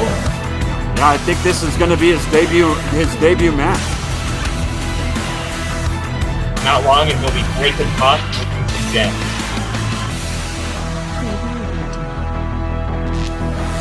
Thanks for that follow over here. Follow over on the Asian side. Thank you very much. Hey, if you're following over there, you should be following over here too. You should be following over there. Weighing in at 185 pounds, please welcome Curtis Cole. You can see over here in the description, RMP Twitch. After the most real quick. historic So head on and over to the also Rocky Mountain Pro emotional channel. Iron Man match ever here in Co-streaming NRW. with the We dudes are tonight. in a So new if era. you're We following have me seen the over end on of the my era of destruction. personal channel, please What go does over to that RMP Wrestling. mean for the 4-point Go follow. cartel? They're going to run wild more than ever, but we're getting things started with the debut of Curtis Cole. All right, so wait, this is the debut? I'm Lucas Brown. Yes. This is the alongside debut. Pause it real quick. The Let's see one, if we, Cormac let's see if we can Battle. get, pause it. And We're going to try to get Curtis Cole on the horn real quick. Oh God. Let's see if we can get Curtis in here. Probably not. He's a very difficult guy to get a hold of, but we'll try right here live on the Dudes and Belts. Coastal, he's your favorite. Well, a second favorite. We all know Stephen Ashburn's my favorite. Correct. Come on, Curtis. Come on.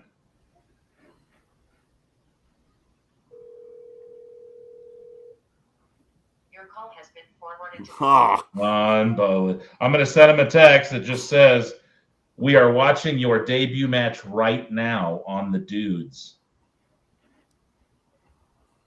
All right. All right, we tried. I just thought it'd be kind of fun. You know, his actual first match ever, we could watch that if you guys ever want to. It was against me at Nighthawk. I think it was right before this. You remember that one, Lucas? yes, we did quite a few like debut matches at Nighthawk before they aired on television. Yeah, getting them ready. Yep. What's up? All right. Why, we are seeing the debut here of Curtis Cole. We've seen the feet of Curtis Cole over the last few weeks. Finally nice to get to see his face. Yeah, you know me, Lucas. My favorite part of Charge is always debuts, and I'm excited to see my buddy Curtis Cole make his debut in NRW against a tough challenger in the Monster Abatu. Well, you're such good buddies. Tell us a little bit about Curtis Cole. Well, I'll tell you one thing, Lucas. Curtis Cole was a professional skateboarder for a long time. I mean, he had sponsors, advertisers, everything, but his true calling was, of course, in professional wrestling. So he trained in the Mercury Pro Wrestling Academy, honed his body to the skills you see there, and now he's ready to make his mark here in NRW. He is a very athletic young athlete, but he is going up against the monster of Batu, and Batu, a very dangerous individual. You see those nails just digging into the back of Curtis Cole, and a very inauspicious way to start your NRW career. Yeah, I'm not envying the Is that a Bradwell sitting there in the front row, bro? But yeah, there's a couple Curtis Cole, Bradwells, I think. Yeah. He's got this kind of rock star persona about him as well. You know, he likes to kind of live that rock star lifestyle. Well, as you see, Curtis Cole likes that high-paced offense. That's what he's trying to do now. That probably wasn't too smart, headbutting a Batu. Don't know what damage you're going to do to them. Oh. Oh, my goodness. Jeez. Curtis Cole almost got his block knocked clean off right there. And I bet you, Cormac Battle, you can tell me where Curtis Cole got his training from. Absolutely, I can. It's from the Mercury Pro Wrestling Academy. If you want to be the next NRW superstar, just go on to Lucas. MercuryProWrestling.academy for more information. That is And not you the site could, anymore. Be getting your butt kicked by a No, it Batu. is not. Yeah, right now Curtis I Cole. didn't realize there's a Lucas Pro Wrestling Academy. Oh, Yeah, it was kind of awkward how he he led me Batu's into in that. complete control, going for the cover. 1, 2, no. Kick out by Curtis Cole. Curtis Cole, obviously a lot of resilience. You see the wild trunks he's wearing. You heard the crazy music. Curtis Cole obviously has a lot of energy, but he's got to channel it in such a way that he doesn't let a Batu take control of this matchup as he has done so far. And, look at that. Nice. Thank you, Riley. Reversal into an arm drag. Beautiful Came job over by from the Curtis RMP Cole using channel. a Batu's strength against him. And now gets his feet up over charging a Batu. Go to the second rope there. And, almost a blockbuster type maneuver. That was unbelievable. 1, 2, no. Oh, Curtis Cole with the very first explosive win. offense out of nowhere. Moves so nice. We got to see it twice. Almost a double chop to the You got all of that one, didn't you? Yeah, and now Batu. Curtis Cole, he's got Batu is very unorthodox. Yep. And huge slam. You know, I was going to say Curtis Cole had got to keep the high-octane, high-speed offense going, but now Batu has completely slowed this match down. Well, Batu obviously has a big size advantage. Batu just a little under that 300-pound mark. Absolutely. You know, Curtis Cole, he'd be lucky to even see 200.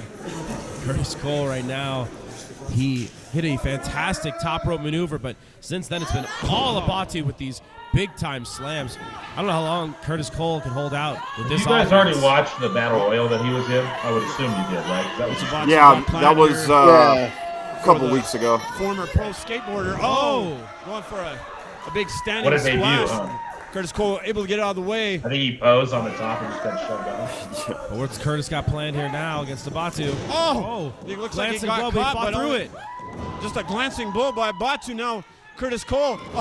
Springboard drop kick going backwards. Unbelievable. A nice job at Curtis Cole here. A leg lariat. What do you call that? That was a leg lariat by Curtis Cole. 1, 2, no. For how much offense Curtis Cole's taken, a Batu is still standing strong. It's going to take more than that to put down the monster. But Curtis Cole's got to keep his eye. Did you see him turn his back?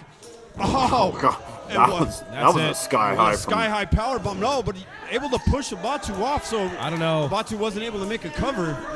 That was about all the strength that Curtis Cole had left But in it his was body. a wise maneuver Absolutely was. from a rookie.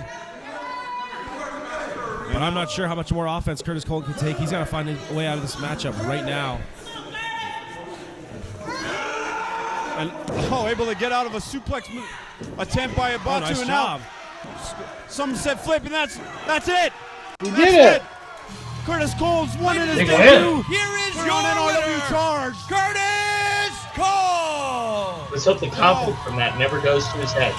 And that's a rare sight to see a debut We victory. have our weekly Curtis Cole updated withstood a lot of CMS offense. rankings I saw a among lot of journalists spunk out of this guy provided by tonight. Birdies I cannot at wait Rocky Mountain to see Pro. what the future holds for Curtis Cole. Just came in. Well, later on, we what we have got? tag team Ref action Alex. with the balance taking on the return of the We upgrade. got him! But up next, the 4-Point Cartel are going to make their way to the ring. And that's next. This is ridiculous. The Mercury Hey, I Pro made the Wrestling list. Academy is Yeah. the only Yeah, establishment in congratulations. Colorado to get professional All wrestling right, I'm training just happy from to be professionals included. with connections available nowhere else. This is MPWA is absurd. the What are we official doing training here? facility of NRW Pro Wrestling. Now and offers there a might training be program validity that to this focuses list. on the I am full on it. professional wrestling experience, including proper fundamentals, in-ring technique, cardio conditioning, and much more. Here you will also have access to Grudge MMA Training Center's complete list of courses and equipment, as well as attending NRW's tapings and major events, getting I've seen up some close and familiar personal faces here. with world-class talent. Yeah. If you are serious about being a professional wrestler, then MPWA is the place for you. Located off of I-76 in Sheridan, inside Grudge MMA Training Center in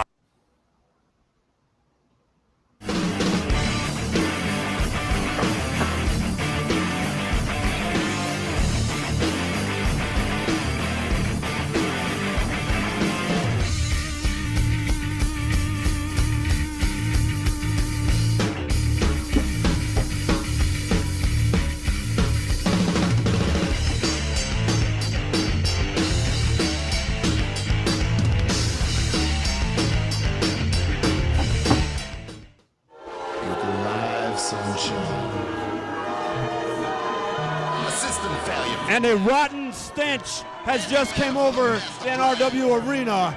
Oh my goodness! Look at that! Oh, look, it's What the Titus. hell is he wearing? Oh, look. And what the hell is happening to his goatee?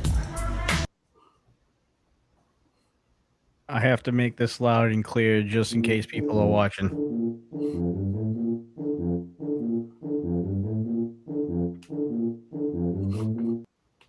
Okay, we're good. It's a different color than we last saw it, isn't it? I think that did he just get a spot with Just for Men, or what's I was wondering, what is Elias Castaneda wearing right now? Like, what is he supposed to be? It's your chance I don't know, to do but the I just dance and look do the like hump. when Okay, that's Evil a Cartman fantastic shows song, up, which first of all. he just That's a has the fantastic goatee. song. Like, he just looks like Evil Cartman. Does it look like Titus is going through a midlife crisis? I mean, did he buy a Ferrari or what's Lucas going went in on? hard, Nice. didn't he? I believe it. The worst part is they're going to Hey, look, is that ZZ Top in the front row? Oh, you got a lot to talk about. Rob Zombie at 50. Dog the Look Bounty like Rick Hunter. Torrance put on a few pounds there. That's a hip reference. Welcome to NRW Charm. I tell you what, you're looking at the best collection of talent anywhere in this business today.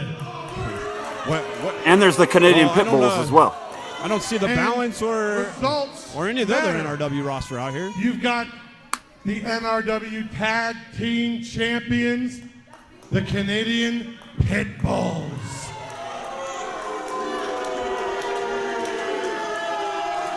I'm glad they're You've now excited to got be here. the man who retired Dozer, the two-time NRW Charge Champion, Anaya. Retired Dozer, you fired his ass, you liar. You've got the evil genius of professional wrestling right here. And of course, it's all... Don't screw with me tonight. You got the man, this is all put together for your NRW champion, Hoodlum. You know, if he doesn't like it, why doesn't he buy better equipment? I tell you what, we do what we want, when we want, how we want, and why we want, because we're that damn good. It's like we retired Dozer. That was fun. Yeah, I don't see any Dozer shirts. Nobody's wearing a Dozer shirt? I wonder why. I'll tell you what, I guarantee you this. I tell all you at home, you will never see Dozer in this ring. Yeah. Give me a microphone that works. No, thank you. What I said was, shut up! You're never gonna see Dozer in this ring ever again. I give you my word. Yeah. And it's all because Anaya outlasted his job.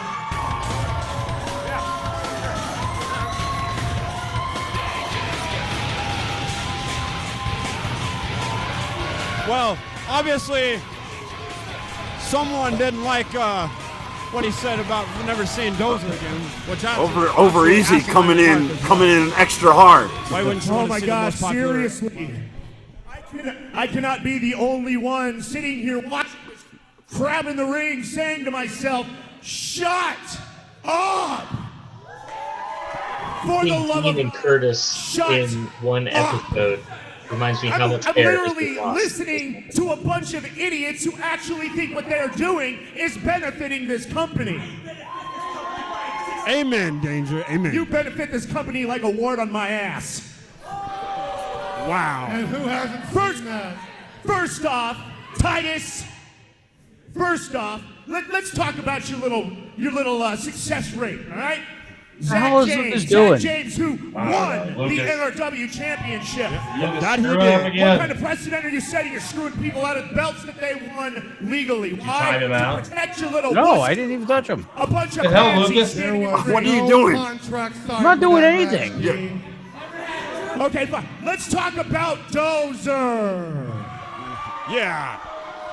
It was the evil genius's brilliant idea to put the guy who was the most popular guy in NRW in a match where his career was on the line. That is genius. Yeah. Way to go, Brainiac. Way to ruin your own company. Now, I've been doing a lot of thinking. Since you turned your back on me, Titus. Look at me, don't look at your idiots. Look at me. This is my time. You screwed me over out of winning that belt against you, buddy. You screwed me out of that belt because you knew that I was going to win that belt. You knew that Hoodlum couldn't beat Danger Dean. He can't beat Danger Dean. He's not as good as I am, and you know it. There's a reason why I am the longest reigning champion in NRW history. 463 days, might I remind you. So you tucked your tail between your legs, and you did what you did because you knew I would be the first ever two-time NRW champion. Well, here's the deal. I've been kicking things around. I've been putting my ears to the tracks.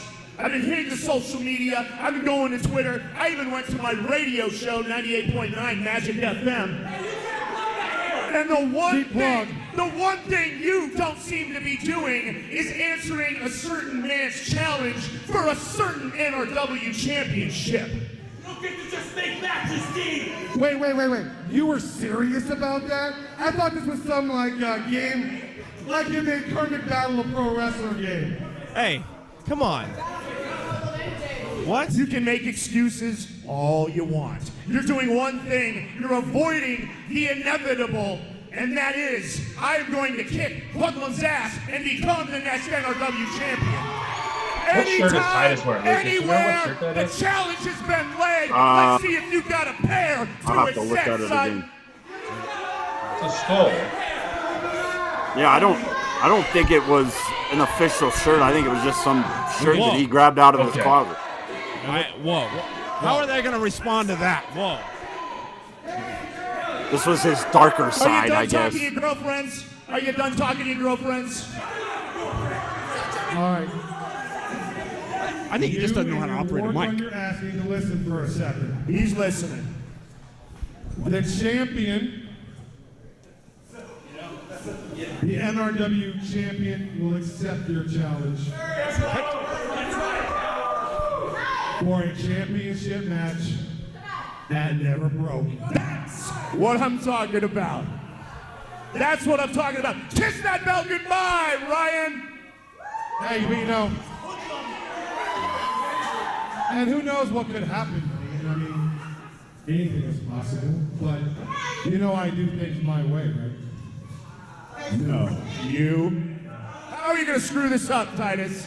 Oh, I'm a fan. I'm fair. Is he fair? You guys think he's fair? I'm fair. I'll tell you what. Just to show you how fair I'm gonna be, I'm gonna let you choose your very own special enforcer referee to be right out here to make sure it's all level. It's my choice. Yep. Okay. Take the next couple of weeks, think about it. Your choice. You got it. You know why? Because all these little blue shirts running around that you seem to have in your back pocket, I can't trust. I get to pick a guy of my choosing. Wow. You're sure about this? All right. All right, evil genius. April 23rd, never broken. Danger Dean versus Hoodlum. And you're looking at your next NRW champion. Say goodbye to your NRW champion. Danger Dean has laid down the challenge, and it has been met. I'm really See surprised. you April 23rd, big boy.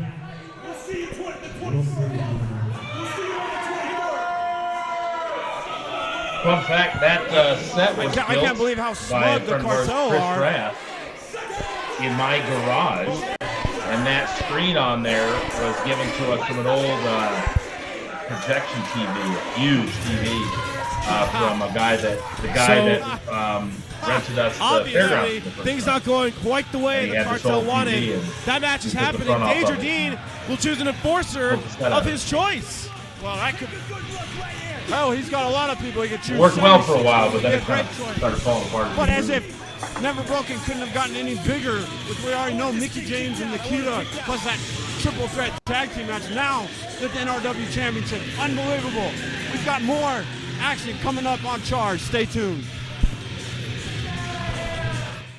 On Saturday, April 23rd, the National Wrestling Alliance and NRW Spring Classic Never Broken comes to the Grudge Training Center in Arvada. Don't miss your chance to see former world champions Magnus Nick Aldis and Mickey James making their NRW debut, as well as your favorite NRW stars just minutes away Stay from the classy, heart of Denver. guys. Stay Sponsored classy. by the Mercury Pro Wrestling Academy, the official training center of NRW and Colorado's What do you mean, only Lucas? pro Incredible wrestling as hell. school. Oh, I Discounted know. tickets are available at We're extremely credible. NRWProWrestling.com or Stay the Grudge classy. Training Center now. The official NRW video on demand site is the place to rent or purchase digital copies of don't. I NRW don't major care. events, past seasons of NRW Weekly Show Charged, and exclusive compilations. Events that feature all your Lucas, do favorite you not like how NRW the show's stars, being on as right well now? as international No, you guys are superstars doing a such as Chavo fantastic Guerrero, job. I mean, Al this Snow, list- Christopher oh, it's Daniels, and just Frankie Kazarian, top-notch, let me tell you. ODB, What's this Nakia, list? Where's the and list at? more. Okay, these Just are go the to famous internals provided by NRWProWrestling.com and the NRW Okay, I TV think- section to find your favorite episodes and events.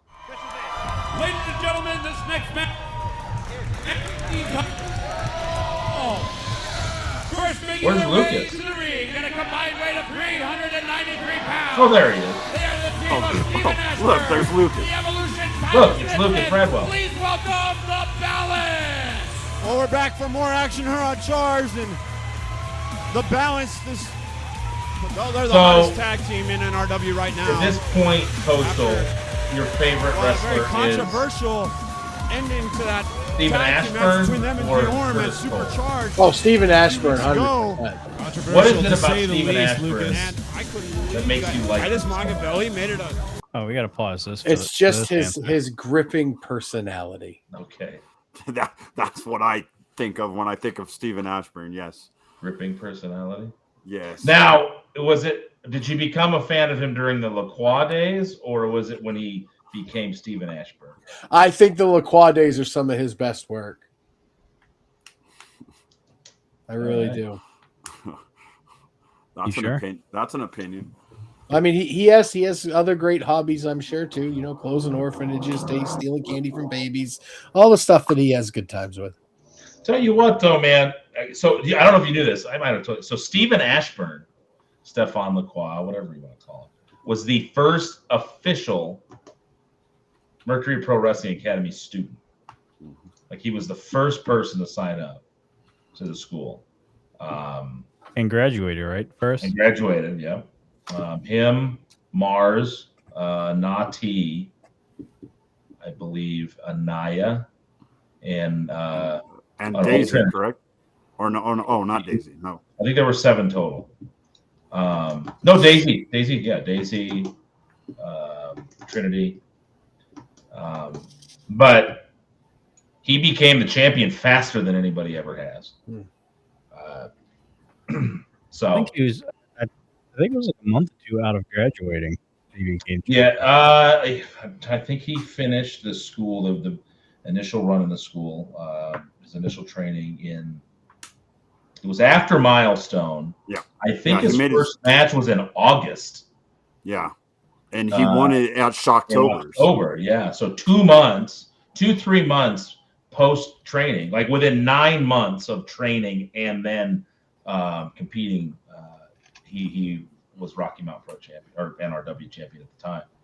So it was the quickest rise to the championship ever. It was pretty impressive. Now, what he did with it afterwards is the subject of much debate. It could be disputed on the merits of his efforts. So, I mean, he had the French flag backwards on his tights. If that says anything. He sure did. So, there's figured I'd throw that in there. A triple threat match had never broken. Making their way to the ring, Las Vegas, Colorado, at a combined weight of 425 pounds. There's a place called Las Vegas, Colorado. I was just going to say there's a No, Las there is Vegas, not. Colorado. Not that I've ever heard of. I was gonna say. The closest to Las Vegas, Colorado would be Yeah, that's what he said. Blackhawk. Back to NRW. No, I'm just saying Black Hawk would be the closest. They look Oh, to be whoa, Las Vegas, whoa. Colorado. This is the a lot more debut, right? suave than Of ever. I am Royce absolutely Isaac. shocked. They It's our wrestled first a time seeing the upgrades in they what, wrestled Lucas, a couple year matches plus, when we were year and a at half. Almost Extreme, 2 right? years, when we were at 2 Extreme. years. Yeah, I think Barnes they weren't there. October of 2014. Yeah, they weren't there very long. Maybe I think for a couple weeks. Man, oh man, and they're looking, like you said, good as ever. This is gonna be a fantastic matchup. Two teams There you see with Royce everything to Isaac. prove. And Cody Devine there on the other side. Those are two household names in Colorado. Very exciting tag team. This ought to be a tremendous matchup. This is gonna be fantastic.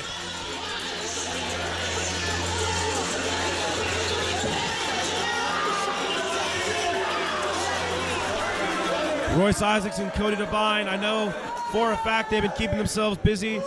They've been traveling around, honing their craft. Royce There we are underway. There's quite a buzz came across the NRW arena when the upgrades came out making their return. Sure, as should be expected. As if the tag team division wasn't stacked enough, now we've got these two added to the mix. Just really one of the best tag team divisions that you'll find anywhere in the country. NRW. Well, you hear this crowd behind the Evolution. Tyler Stinson, the most dangerous man in NRW. As you know, oh, look at this. A little bit of chain wrestling to start. Both of these two, Tyler Stinson and Royce Isaacs, fantastic chain wrestlers, as you see there. Too bad Stinson wasn't around longer, man. He was Tyler Stinson's been on social media posting some of his training videos. Great guy, but man, he was Very so good, intimidating. so good in the ring. Yeah, Say the least. He's got those so easy. quick hands that we've seen with his training coach. Oh, Look at the strength of Isaac. Royce Isaac's quite the powerhouse. I mean, he's not even in your What an opportunity for the upgrades here. I think he To just come back and yeah, I don't know. I less than think a he year, made yeah. he made his debut at the balance. milestone previous. So yeah, Watch less out. than a year. Oh, look at this already. already into an ankle lock submission hold. We've said it time and again that one of the greatest strengths that Tyler Stinson possesses are his deadly submissions. He almost had Royce Isaacs tapping out earlier there, but Lucas, you said it. The balance, Tyler Stinson and Steven Ashburn are going to be fighting for the tag titles at Never Broken. A huge win for the upgrades. They can get over them. Well, yes, in that triple threat tag team match at Never Broken, it's going to be. Oh, this is a valid point. Look at this. An armbar. Armbar. Hey, maybe you stop kicking me He off. better. Tap or snap with Tyler kicked Stinson's you off armbar. the last time. I don't think it's that Said much. the host. That Never Broken. Of course, we have Now I have kicked you off. Nikita, who's coming back after almost Yeah, I 3 mean, years. if you're accused of things, you might He's as well going to do be it. taking on You're gonna Mickey accuse James. me. We might as well And then, kick of you off course, now. We just saw it being announced. The NRW Championship will be defended. Hoodlum taking on Danger Dean. It's going to be a huge event. Hey, Never it's Broken. Lucas Ebba. April 23rd here at the NRW Welcome back, Arena at the Lucas. Grudge Training Center. Good to But see you, before Lucas. that, we've got this Oh, fantastic always match great in being front of here. us. You see Steven Ashburn. You want to try Cody the intro Devine, again obviously for a big fifth time? size for these No, two. we're good. And I also Sure? forgot to mention Yeah, that let's- Nick Aldis, formerly known as Magnus, is also going to be appearing at Never Broken. Just There's so much going on, you almost forget all of it. Look at this. Cody Devine trying to go head-to-head here with Steven Ashburn. And, Steven Ashburn, former NRW champion, he's gotten better and better. I'm looking at Wow. Coastal's facial Bad expressions. landing He's for liking Cody what he's Devine. doing Very right bad now. landing. And he tags Well, out. Ashburn's very talented in the ring. Royce Isaacs takes a tumble. That's not it. That is not. That's correct. Not a disqualification. Royce Isaacs uses his own momentum to go over it. Steven Ashburn flying. Well, I don't think Steven Ashburn can get disqualified for getting himself over the top. What about Tyler Stinson? And they fly. So- Did you see the elevation Who's better? by the Evolution? Steven Ashburn in the Wild ring. action at the start of this match. Or Lucas Bradwell setting up This is what surprise we'd videos expect on the with these two tag teams. I gotta hear this question again. Say that again. So who's better? Steven Ashburn, this era in the ring, or Lucas Bradwell setting up surprise videos for the dudes to watch on the Dudes and Bells? It's me, hands down. I don't know. I gotta go with Ashburn because it actually happens. Like Lucas it just doesn't. He tells us things that either aren't approved or they're not gonna happen. Wow. I don't know what to do anymore, Lucas. Wow, this is a full 180 turn on Lucas. Coastal. Yeah, Coastal. I was actually going to issue you an apology for always giving you crap about the wake, and you were actually right about the wake. But take all that back. Screw that. What do you mean you was right about the wake? And hold on.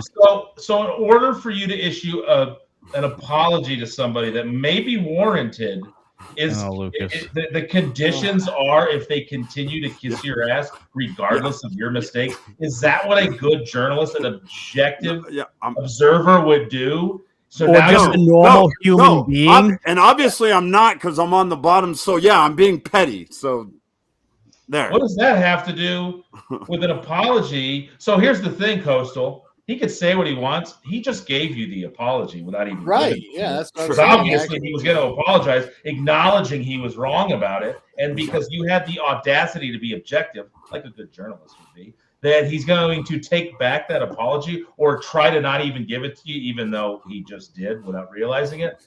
That's unbelievable, Lucas. It's not a very classy move. Not a very classy move. Well, I'm not. Well, obviously, I'm not very classy. I mean, Lucas, let me show you how it's done. Okay, let me show you how it's done. Hey, Mercury Yaden, sir, founder. Yes, sir. When we go out to Milestone this year, it's all but confirmed for this year. Okay. Is it okay if Coastal can get a couple spots breaking some big stories at RMP when he's down there? Oh, absolutely. We could definitely do that. And I want to say thank you for giving me enough time to plan for it, to make sure that it goes off well, not just for RMP, but for Coastal. Because if he's going to come all the way out here and take his time to do that, I want to make sure that it's to the best of our abilities. So, yes, thank you. You're welcome. I will prepare on my end as well to make sure. Thank you, Coastal. Man, that's something we're not used to around here, Coastal. Wink, wink. See, Lucas, was that so hard to verify? No. Lucas is just reading Over Easy Stevie's comment over and over and over again. So I think Stevie's on the right side, he did something even better. He didn't apologize, but he did admit you were right. Yes. That is true. Yes. Which I was right about. Everyone thought it was going to be a takeover. It's not. It's just keeping the orange at bay, which we like. Plenty of time. No, we got to keep the orange at bay. Athletes who are just tremendous in-ring competitors and high flyers. Hard to find a hotter tag team. He's not wrong, right now. That is what journalists do. The upgrades, they've won championships and other anytime, Sonny. They have. You just got to figure out how to make that happen. Any success here in NRW, they had a mild success, but wasn't able to get what they wanted to accomplish here in NRW. But they've come back, and look at Corey Devine. He's bigger than he was before. Put on about 20 pounds. Royce Isaacs is just a beast. But the balance, they're as good as anybody right now. And the evolution. And Steven Ashburn working great as a unit right now. Boy, you got to imagine that almost with every move, the balance are looking at Deorm and the Pitbulls, but as we often say, they cannot afford to look past the upgrades. These two are game as well. Although I got to say, the balance will work like a well-oiled machine right now. Absolutely. Whip into the turnbuckle. Hard into the turnbuckle goes Cody Devine. Royce Isaacs pushed Cody Devine out of the way. Smart tag team work there. And now the powerhouse, Royce Isaacs, coming in, taking care of Steven Ashburn. Only able to get a 1 count, though. Royce Isaacs, obviously, an incredible physical specimen. He uses that strength to his advantage. The upgrades are a great combination of speed and of power, and they use that to their advantage. Stiff forearm shots by Royce Isaacs into the chest of Stephen Ashburn. And, oh, look at that vicious maneuver. Boot right into the face. And now, Royce Isaacs going for another pin cover. Just a 1 count. Just like that, the momentum that the Ballots had at the start of this matchup is all but gone as the upgrades start to work over Stephen Ashburn. And you know, the upgrades have more experience as a tag team. Like years now, working as a tag team, and where the Balance only a couple months. So this is a little bit of a disadvantage for the Balance. Oh, beautiful drop kick. You saw the height that Cody Devine can get on that drop kick. That's just a fraction of his ability. And Cody Devine is just an exciting young athlete. He's just, I don't even know if he's 21 years old yet. Maybe barely. But he's got a bright future ahead of him. Oh, wow. And what a suplex. And here comes Cody. Off the rope, though, blind tag. Nice Rolling senton, and now. Where's Isaacs going? Oh. And great tag team work once again by the upgrades. Yeah, you're right about that. These two know each other inside and out. Actually, if you think about it, obviously we're quick to say that the advantage must go to the Balance, but the upgrades have been teaming up together a lot longer than the Balance have. And they have. And so Royce Isaacs, he's got an amateur background and a very what is an amateur background? Two-sport athlete at Cornell College. So he's got that going. I misspoke. You saw there as Cody Devine tripped up Stephen Ashburn. These two communicate without even talking to each other. Look at the strength. See that? Picking him up from his knees into a suplex. Unbelievable. Isaacs is a freak, isn't he? Stephen Ashburn showing some fight, though. He's got to make a tag. He's in a bad way. And the Evolution, he's really been the more effective of the two of the Balance so far in this matchup. No question about that. Right now, Stephen Ashburn's taking a lot of offense from the upgrades, and if he doesn't make a tag to Tyler Stinson here, pretty soon they are going to be in a world of trouble. Snapmare takeover by Cody Devine. Headlock now, and he's just grounding the former NRW champion. This crowd trying to get Stephen Ashburn back in this matchup. Ashburn's got that fighting spirit. We know he does. And there he is battling back. Shots to the midsection. Oh, STO. And this could be it. 1, 2. Oh. Tyler Stinson was about ready to break that pinfall up, but luckily for him, Ashburn was able to kick out. You've seen throughout this matchup that the upgrades have been focusing on the back of Stephen Ashburn. That's smart. Take the wind out of his body, take away the leaping ability that Stephen Ashburn possesses. It's a smart tactic. And we got Ashburn able to block the suplex attempt, another one, and reversal into his own. Oh! Falcon Arrow, unbelievable. What a move by Ashburn. And you see Royce Isaacs running all the way to the other side of the ring to knock off Stinson. And now, the referee trying to retain Stinson, and the upgrades are going to take full advantage of this. Yep. A little bit of inexperience by the Evolution. And now boots to Ashburn. Oh, the referee never saw the tag. So. And the upgrades now, they've got Stephen Ashburn right where they want him. Ashburn trying to fight back as best he can, but not enough to stop Cody Devine. He's been in this match a long time, and he has to somehow find a way to make a tag. And Cody Devine seems to be a little more ruthless than he was before. A little bit. Well, I guess that's what happens when you spend your last couple of years with Royce Isaacs. Oh! Now that was a tag team maneuver, and spine buster.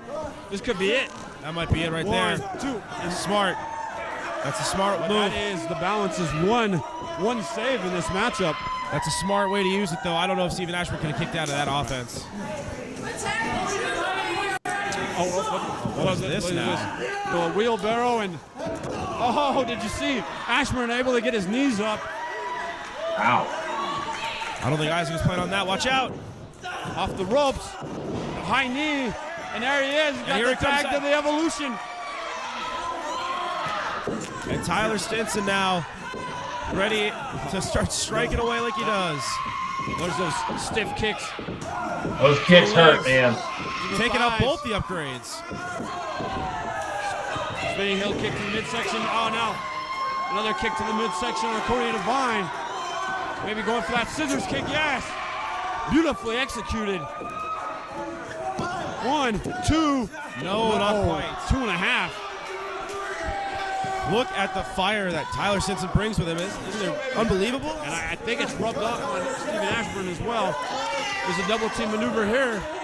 Oh, what is this? Oh, Stinson stuffed you in the trash barrel. Look at that. It's Steven Ashburn able to hold on, and now that's the one save for the upgrades. That's all Isaac could do to save his partner. That was a smart move. Oh, look at this. Look, maybe it was Just power side. because. Oh, big kick. Kick to the head. Isaac is down and out. Duck under by Ashburn. Is that when he was with Titus? Makes a He tag. was a champion at that point, right? Who's going to climb? Stinson going to the top. What is this? Oh my goodness. Unbelievable. Corkscrew splash on the top. 1, 2, by Tyler. 3. The balance picks up the win. Ladies and gentlemen, here are your winners. The team of Steven and Stinson. Oh, so we never saw it. Damn. Well, the balance able to gain some big-time momentum as they're just a few weeks away from getting their opportunity to becoming NRW Tag Team Champions. And they're looking real good right now. A huge win over the upgrades. An impressive showing by both teams, but certainly by the balance. They look real good right now. All right, the upgrades unsuccessful in their return here to NRW. And, well, and the balance just keep on rolling. Well, up next, it's our main event. Anaya defends the Charge Championship against Warren Cadence. That's up next. NRW would like to thank Lady Luck Tattoo for being an official sponsor of NRW Sports Entertainment. Lady Luck is a clean and professional establishment with amazingly talented artists and piercers. Located in Aurora, Lady Luck is the place to go for any new tattoos and piercing.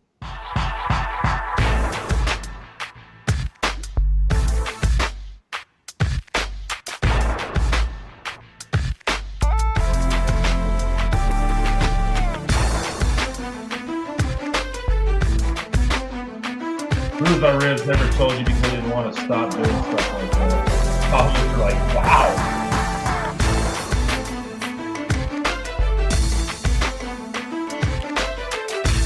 Yeah, we gotta find that. NRW would like to acknowledge Phil White and PRW Projects as the official graphic design company of NRW Sports Entertainment, We'll put the specializing in production custom team on it. artwork, creative and graphic design, If and the there's a highest video quality out there of promotional Over Easy materials. TV getting his ribs bruised, we need to see it. Yes. Well, we are back for the main event here on Charge. That cannot And exist your in vain, man, damn it. He gets the biggest opportunity of his young career so far. Or not has been done in Charge vain. Championship match. I think Warren Cadence is everybody's man, but you're right. Warren Cadence, my good friend, so deserving of this opportunity. I couldn't be prouder for him. A huge, huge, huge moment in his career. His first ever title shot against Anaya for that Charge Championship. Boy, maybe we're going to get to see some twerking and working championship style here. That'd be amazing, wouldn't it? Warren Cadence, Charge Champion. Gotta love it. Warren had energy for days.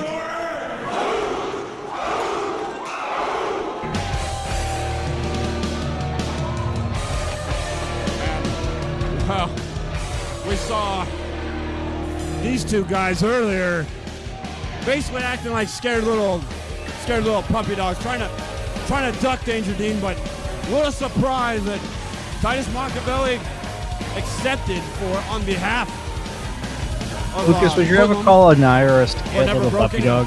No, I would not. Wow. Can you believe the call of Anaya and Titus Machiavelli basically saying that they retired those? It's ridiculous, the idea they retired Dozer. Dozer lost a matchup that his career's on the line. Obviously not, his choice, but Dozer is now fired from NRW. I want to point out, Hoodlum just went backstage. It is one-on-one, just Anaya and Warren. The following contest is set for one fall and is for the NRW Charge Championship. First, the challenger, standing to my right, weighing in at 195 pounds from Monroe, Louisiana. Please welcome Warren Cadence. So excited for this young man. Before Curtis beat This is a great Vincent. opportunity, and His I can't opponent, wait. hailing from Los Angeles, California. He is one half of the Curtis Left Vincent? Coast Gorillas. He is your NRW Charge Champion. Please welcome Anaya. And if Naya wasn't Curtis already beat Stinson, that would have been his. a smug, No, because Stinson stole his title. after And so-called had it. retiring Dozer, it's going to be even worse. It is going to be even was worse. the You're champion, right. I'm trying to And then think who beat. Lucas, we could see that Who pain beat Stinson Stinson? ended up beating being him. abated just a bit. Atiba Yeah. beat If we get the Stinson, didn't he? unbelievable Atiba beat underdog Stinson. win for Warren Cadence here That was tonight. Can you Stinson's last imagine match here. the humbling Atiba beat him, became experience the it would be youngest for champion. Naya after going through that 1 hour long Well, I don't think Because Curtis ended up beating winning Dozer that match. and then No, I think because I And think then Curtis losing only his held next the title NRW twice. charge The first time he won it in championship. a fatal You're absolutely right, four-way. Lucas. It'd be so great. Or- Yeah, the beer fans style. already 110% behind Warren Cadence. Yeah, Curtis lost. That's And right. Okay, imagine so the we're on party the that, same time what it would frame. be if he won the Charge Championship. Fantastic. It'd be the greatest party in NRW history. As you said, twerking and working. Working and working. Is that what that's? That was his. Yeah, that was his little catchphrase, Okay. twerking and working. That's fair. Vince. What was that maneuver? Oh! Oh, and there it is, the booty drop. Warren coming out like a blazing fireball right now. Going to the top, Warren Cadence. What's he got planned for Naya? Oh, cross body, but What a Naya reverse. Naya reversed it into a power slam. Wow. And Warren immediately. I think Anaya. He is- Let's see that again. Can we see that again, not Johnny? silly. Did he rewind it? Naya's angry. He like I think body he looked as slammed. surprised Right as Warren now. Cadence was. Going to the top, Warren Cadence. Just sidestepped him just What's he got enough. planned for Naya?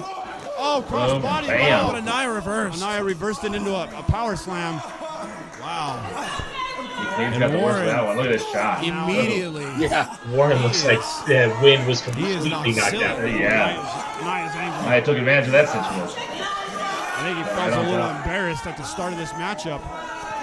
And that's where he broke his toe on the dive, yes. Warren Cadence able to fight back. That was the last dive he ever did. And now Warren Cadence getting charged up and Watch out. Naya. Oh. And you just see the back of the neck of Warren Cadence snap Well, that's on smart. that top turnbuckle. You know what? Anaya caught the crossbody into a power slam off the top rope. He Now targeted he's the covered. back. 1, 2. He targeted the back and the upper body of Warren Cadence. It's smart to attack that same area as you know, underhanded as it might be. It is the smart strategy. Another item that I've been slow to point out because not like he needs any more ego, but Anaya is the two-time NRW Charge champion. Absolutely. The first You see time, there's two the times. arrogance of Anaya. You see him just working over the throat of Warren Cadence. And remember, if Warren Cadence's back or upper body are compromised, he cannot lock in his signature submission move, the twerk-a-lock. That'll be an unbelievable handicap against Warren. Oh, what? The twerk-a-lock. Twerk-a-lock? Step shot by Anaya. How was that? He's working into Apparently something where he locked his work. I think Warren Cadence is cut up right now. Man, oh man, I listen, I love Warren Cadence to death, but I'm not sure if he was prepared for the fight that Anaya is prepared to bring. You know, I despise the person that Anaya has become, but as far as the athlete that he is, perhaps the most accomplished Oh, one watch we out, have watch right out, now. sunset flip. Oh, Anaya reversed it. 1, 2, no, Warren Cadence able to kick out. Oh, another big shot, boot to the face. Just Warren Cadence has got a lot of fight in him, but he's really, really on the ropes right now. I don't think he was prepared for the sheer violence that Anaya brings to the ring. You're right. I think you're absolutely right. Oh, man. That's twisting European uppercut. It's just, physicality is Anaya's calling card right now. It is. Warren Caden's just able to kick out at 2, but I worry about Warren's safety is what it is. And this isn't me speaking as a commentator. This is me speaking as a friend. Like, Warren Caden's is such a good friend of mine. I worry about his career. He's so early into it. He's got to think about his career at this point. Well, he's thinking about winning the Charge Championship right now as he's trying to fight back. Duck under off the ropes. Where's he going now? Reversal and another booty drop. There's the fire. He's got a second win now. And he's getting fired up. Where is he thinking about Looks going? like going to the outside, Warren, and now I don't know. This didn't work climbing the ropes. first time. Maybe he's got something else in store for Anaya. Oh, it worked this he time. caught him with the fly crossbody. Big time crossbody. Cover 1, 2, new Charge champion. No. 2.5 count. Warren Caden's with some offense right now, but Anaya. And we've seen that. This is usually where Anaya starts setting his opponent up for the annihilation. And now Anaya grabbing Warren by the head. Watch out. And there it is. Annihilator. That might be it. Yeah, that's got to be it. 1, 2, 3. Yeah, that'll do it. The intensity you see from Anaya in this match is very reminiscent of what he's getting back to. Like, Charge champion, Anaya! Well, Warren Caden's put up one hell of a fight. But Anaya was just too much for Warren Caden's. And the disrespect to just throw Warren Cadence out of the ring. Warren Cadence should not feel bad about this matchup. They're just so smug. Dozer's no longer here in NRW.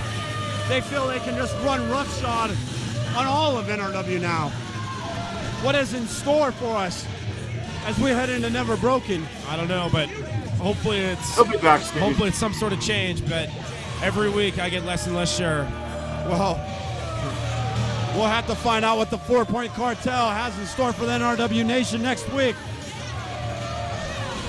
Thanks for tuning in.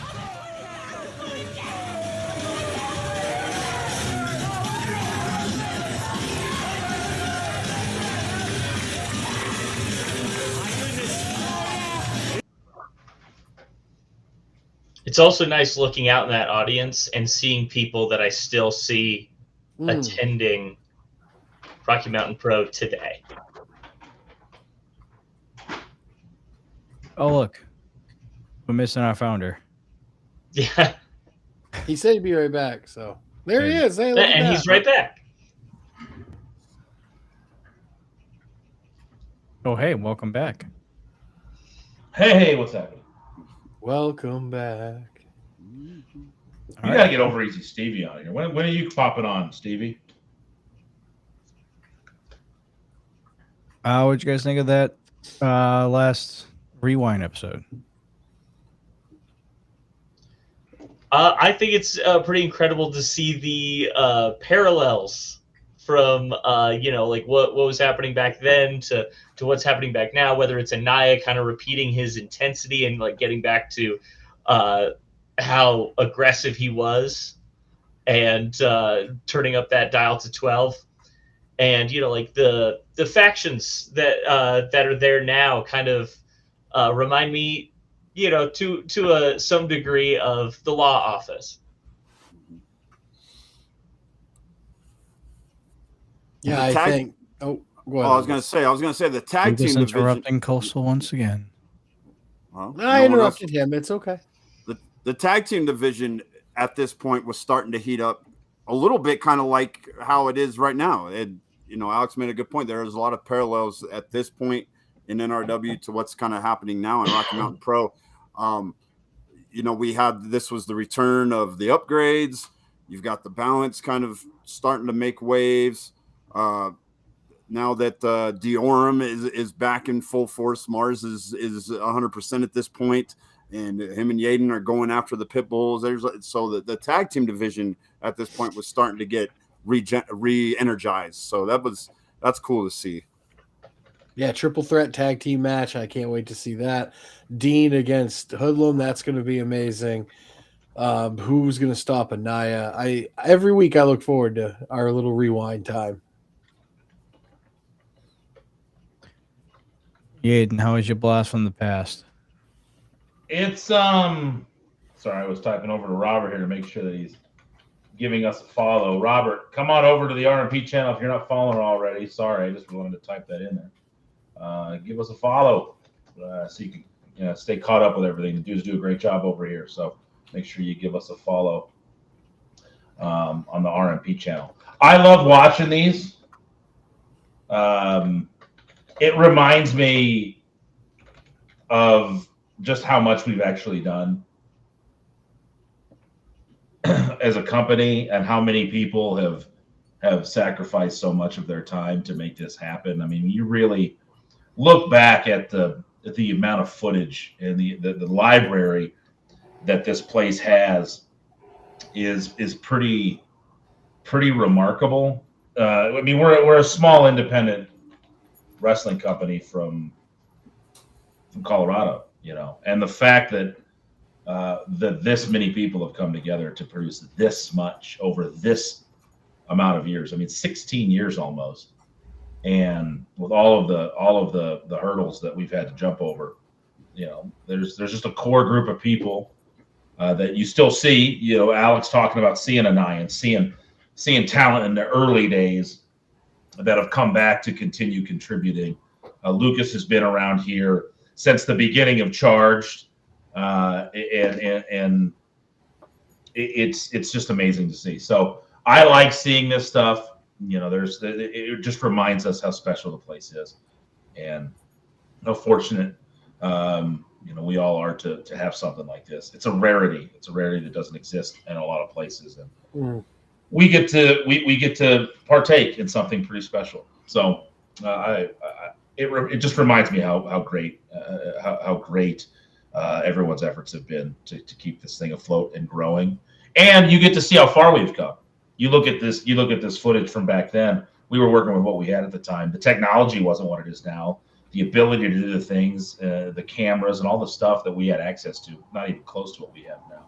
But you still see within the DNA of RMP, like the sheer will to make as good a product as possible at each time we've done it. So, yeah, that's how I feel.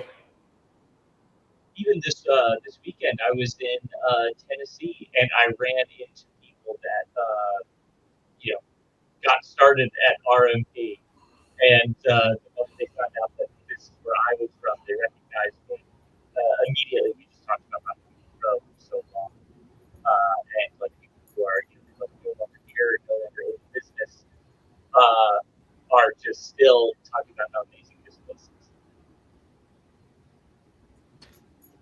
Yeah, to Matt's point on the amount of footage, just to put it in perspective, that episode we just watched was a Charged episode number 83. All right. And we're about ready to air episode 486 on Wednesday. 400 episodes ago.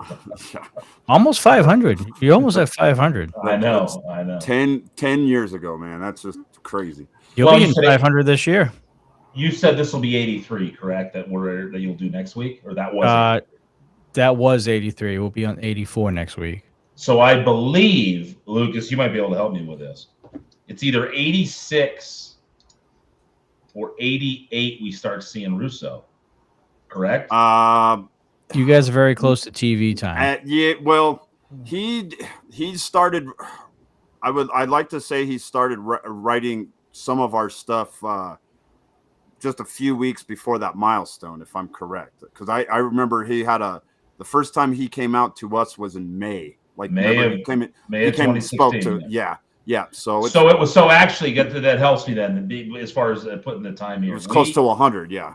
Yeah, we right after Never Broken, Mickey James and Nick Aldis were out, and they met with Russo while they were in town, and then asked me like, "Hey, Vince Russo's right here. Have you met him?" And I said, "I met him one time. Eric Young was here. You know, it was an NRW show we did in like 2012, right before I went to work at TNA, and I dropped EY off at his place." And Marty and I actually met. We were on our way up to Fort Collins to do a show, and we got to meet Vince. It was a brief meeting, so that's the only experience that I'd had. But I was like, "Well, it's right here. You should use him." I was like, "Yeah, well, I don't know him that well," and then an introduction was never really made beyond that. I didn't know how. I didn't want to just reach up and, "Hey, I run a wrestling company. You should come work for us." But Mickey and Nick were like, "Why don't you?" He's like 10 minutes up the road. You should at least talk to him. So they set up that initial meeting, and Vince called me after meeting with them while they were out for Never Broken, and we hit it off real well, and then that led to that. So that would have been May then. Yeah. And I remember the conversation about the national TV deal came down the pipe around August, but I think we were already working together at that point. So we got to be coming up on when you're going to start to see him, because he showed up. You'll start seeing him on YouTube episodes before we got to the actual TV format for that channel that will not be named. You'll hear the name all over stuff, but the rug was pulled from underneath us, as Lucas remembers. Yes. But we kept plowing away anyway. But so when you look back at that, like just that stat, Johnny, is crazy. When you're like, this is 83. That was 400 episodes ago. We couldn't believe we were closing in on 100 at that point. Like, it was remarkable. So yeah, and like I said, you guys are about to hit 500 this year at some point. I think towards the middle of the year, from the looks of it. We're 16 episodes away, so 4 months. Yeah, 4 months. So probably right February. That's milestone time, just about late June. Yeah, right before milestone. The crazy thing is like, that's not counting Ignition either. We still got a number of those. Oh yeah, no, you got at least like 150 to 200 of those. Yeah, probably at least probably close to 300 of those. We just got to find everything, because there was a lot we did that was packaged with Charge when we were on Right Now TV Live, and it was Ignition. It was a 2-hour block. Ignition led to Charge. So just getting all that and reorganizing it, we could have 700 episodes of content. It's insanity. So again, that doesn't happen without a ton of people that are willing to sacrifice a lot of time and go through a lot. And you guys are part of that. Like, I mentioned it at the beginning. This show has been going on for 6 years now, and it's part of that library. And when you look at the amount of shows you gentlemen have done and stuck with it over all this time, like, it's no small feat to have this much consistent content that you can go back at, where hey, this could end tomorrow, and we have enough content to go back and re-edit and repolish and do things and re-release. You can do that for years based on just what you guys have done. So we appreciate everybody that's constantly putting in an effort, because we know it takes a lot of time. It's fun. This is a lot of fun. I'd like to be here more on these nights if I can. So I'm trying to kind of make the schedule work where I could hang out here a little more with you guys. Especially, since Lucas has gotten a little too comfortable, so I think we should break that up. Yeah, maybe we'll have Alex join too from time to time. Of course, I would love to come back. This was a blast. I watched the stream anyway, so getting as well, right? It makes it even more fun. So what are you doing then? What am I doing? Yeah, if you're just sitting there watching the stream, you might as well give in your input. I mean, we used to have a ref on the show. I was looking forward to working with Maki too, and I was very sad to see Maki, but I'm glad he's prioritizing himself and taking care of himself. So, anyways, I believe that's going to wrap up today's episode. Very lengthy one. Sorry, I'm a little wordy. So I've been told. Well, you didn't help, so just saying, Lucas. Well, you all want to talk. you all want to talk about me and make it the show longer than it has to be. I didn't want to talk about myself. Well, I mean, you did almost kind of botch the pooch there at the beginning of the show. So that wasn't my fault. My cohort over here, the referee guy, he also screwed up, and I don't think he screwed up. I'm gonna push that onto. Hey, wait a minute. Told me it was too slow. Oh wait, now how? Like, where's your integrity, man? You're just gonna. So you want to share it with it. So when he didn't do anything wrong, by the way, I've seen he brought receipts. So yeah, he told me it was a go, and that But was where's your receipts? Where's your receipts? I keep Lucas? a paper trail. That's wise. CYA. I trusted the referee, and that was my first mistake. You don't trust referees here. Oof. I'm gonna tell Alice you said that. Well, don't tell Alice. She'll kick my ass, and I don't need that. Preston says journalistic integrity is an oxymoron. Preston, see, we got to go now. We got to close now. Yeah. We got to go. Oh man, look at the time. It got way too orange way too quickly. All right, let's skedaddle here. All right, Lucas. I don't know what's going to happen to you next week, but I'm sure it'll hopefully be something you guys will have fun with. Hopefully, we'll see an improvement in integrity from you. That's all I got to say. Good luck with that. Yeah. And will you fucking verify everything next time? God, we are relying on you to bring us the information that we need to bring out to the public. Well, maybe that's a you problem. That's a me problem. What? Relying on me. What? Wow. Jeez. You figure he'd go, you know what? I want to keep my position here at Rocky Mountain Pro. I'm just going to eat this one because it was 100% my fault. Oh, what have I been doing the whole night? It's like, how can I try to deflect all of this onto the referee? I've been eating it the whole night. Even Coastal was subject to your wrath tonight. Oh my goodness! I've been subject to everyone else's wrath. I've been eating crap sandwiches all night. As a referee, Lucas, don't worry. I've gotten very used to people trying to blame me for things that are my fault. I know you have. You do a great job. Oh, now he does a great job, even though earlier you were saying that he screwed this whole thing up and it was his fault. Well, he does a great job as a referee. That had nothing to do with him being a referee. End the stream now. He's talking about how great I am. End it on that. Yeah, Preston, if you can, get a hold of Alice and let her know. Wait, I did not say I hated Alice. I said she would kick my ass. Lucas hates Alice now because she's a ref or because she's a woman. I never said I hated Alice. You guys are twisting my words. Alex said it was my fault Anaya attacked me. Is that true, Alex? It was whose fault that I attacked who now? I don't know. There it is. Sonny said it was you said it was See, here's another person that feels the need to blame me for things that aren't my fault. We got to ask Sonny about ringing the bell if he wants to talk about things that are his fault. Oh, damn. Yeah. And then I immediately got a text from Sonny when I said that. All right, Lucas.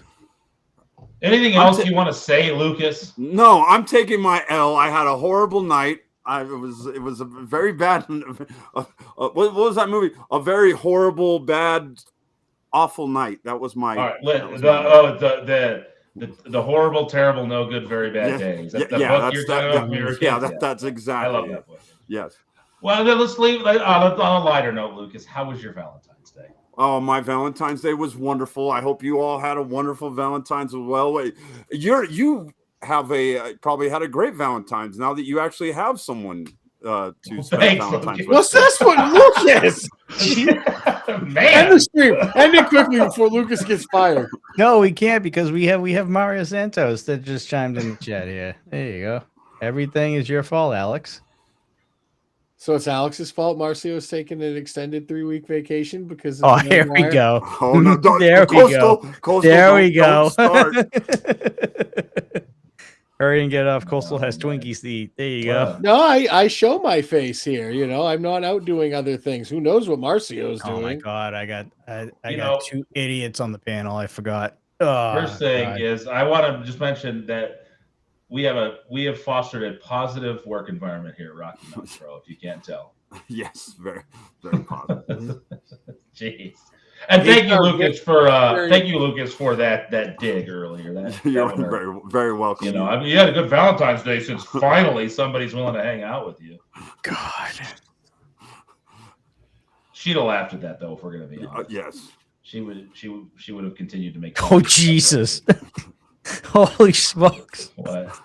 Oh geez. Now we're bringing moms into it.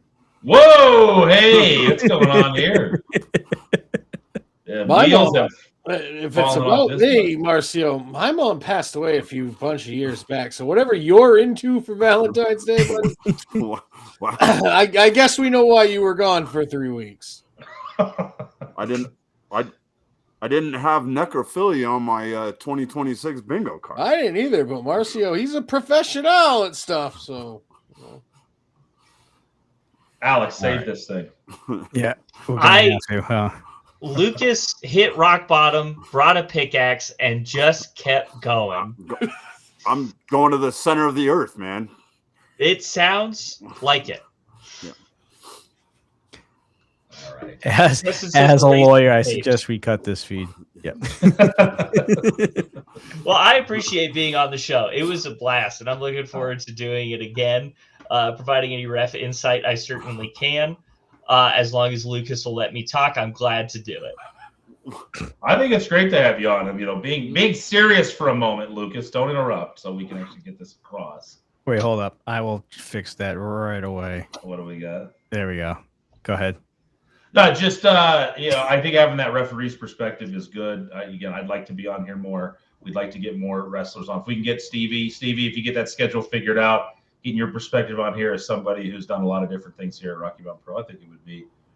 We need something to balance out Lucas. So the more we can have competent members of Rocky Mountain Pro on here, I think the better. Lucas just took his hat off for some reason. We don't know why. It was the forehead. No, okay. It grew too much. Look how bored Lucas looks right now. Are we boring you, Lucas? See, I like this choice. Maybe Slade would like to do a show. Oh, that'd be great. We could slate on here with Lucas. We could have double the journalism, right? We can always use more info I here. could take notes. I'm a future journalist. Yes, we'll have triple the journalism, and maybe 2 of the journalists will actually check on things before they announce them on the show. Yeah, not triple journalist. I'm journalist in training. I'm waiting until I get all my credentials and all my ducks in a row. That's right. You're being responsible. I forgot. Some of the journalists around here don't believe in responsibility and due diligence. Nor do they have the proof. You know where Lucas really started to stumble? When he stopped introducing himself. I'm trying to help you out, Lucas. No, you were on top of things at that point. When you came in, you make a good point. Yourself, nah. You make a good point. Maybe I need to get back to the basics. Get back to the basics. You're roots, right, as they say. You're right, to the roots. I always depend on Yaden to kind of get me back on track. Which I don't know how good of an idea that is. Yeah, that's a scary proposition, but yes, it always seems to work out somehow. So maybe you're right. Maybe next week I will come back refocused and go back to the basics and screw you, Preston. I see now. Just when I was trying to. Okay, so quote that. So maybe I'll go back to the basics and screw you, Preston. That's what I just heard. Yes, exactly. I can't. That's some weird basics. Continue if it's going to make me start supporting Preston. Yes, so we need to be done. If I start taking Preston's side, something's wrong with the stream. I'm already on his side. I'm already hell bent. I am in charge of the stream, so let's go. Let's keep it rolling. No, in all seriousness, we do need to wrap this show up. All right. All right. Well, I appreciate being on, guys. I'm gonna head over and get my stream started. Then I'm gonna keep going. So if anybody wants to come hang out, please feel free to. All right. I think I can still raid you, even though you're. Yeah, you can still raid over. It still shows as separate channels. All right. Let's go ahead and do that then. Oh, look at that right there. I'll act surprised when you guys get there, and I'll go, "Whoa, Rocky Mountain Pro!" Whoa. All right, I think it's working. I don't see anything on my end. Oh, yeah, there it is. Okay. Cool. All right, guys. We appreciate you guys watching the show. Very lengthy show. A lot of shenanigans, but we did analyze a couple episodes while also watching an episode of The Rewind. We'll be back next week with a review of episode 486 and another episode of The Rewind as well. And who knows who will be popping in on the show now. It's basically an open door policy at this point. So you never know who we're going to bring on the show. So we appreciate everybody watching. As always, for myself, Johnny Deathdrop, Ghost Crusader, Bradwell down there, head referee, Alex, and of course, the founder, Mercury Yaden. We will see you guys next week for another episode of Dudes and Belts Recharge. As always, folks, stay safe, stay classy. We'll see you on the next one. Take care, folks.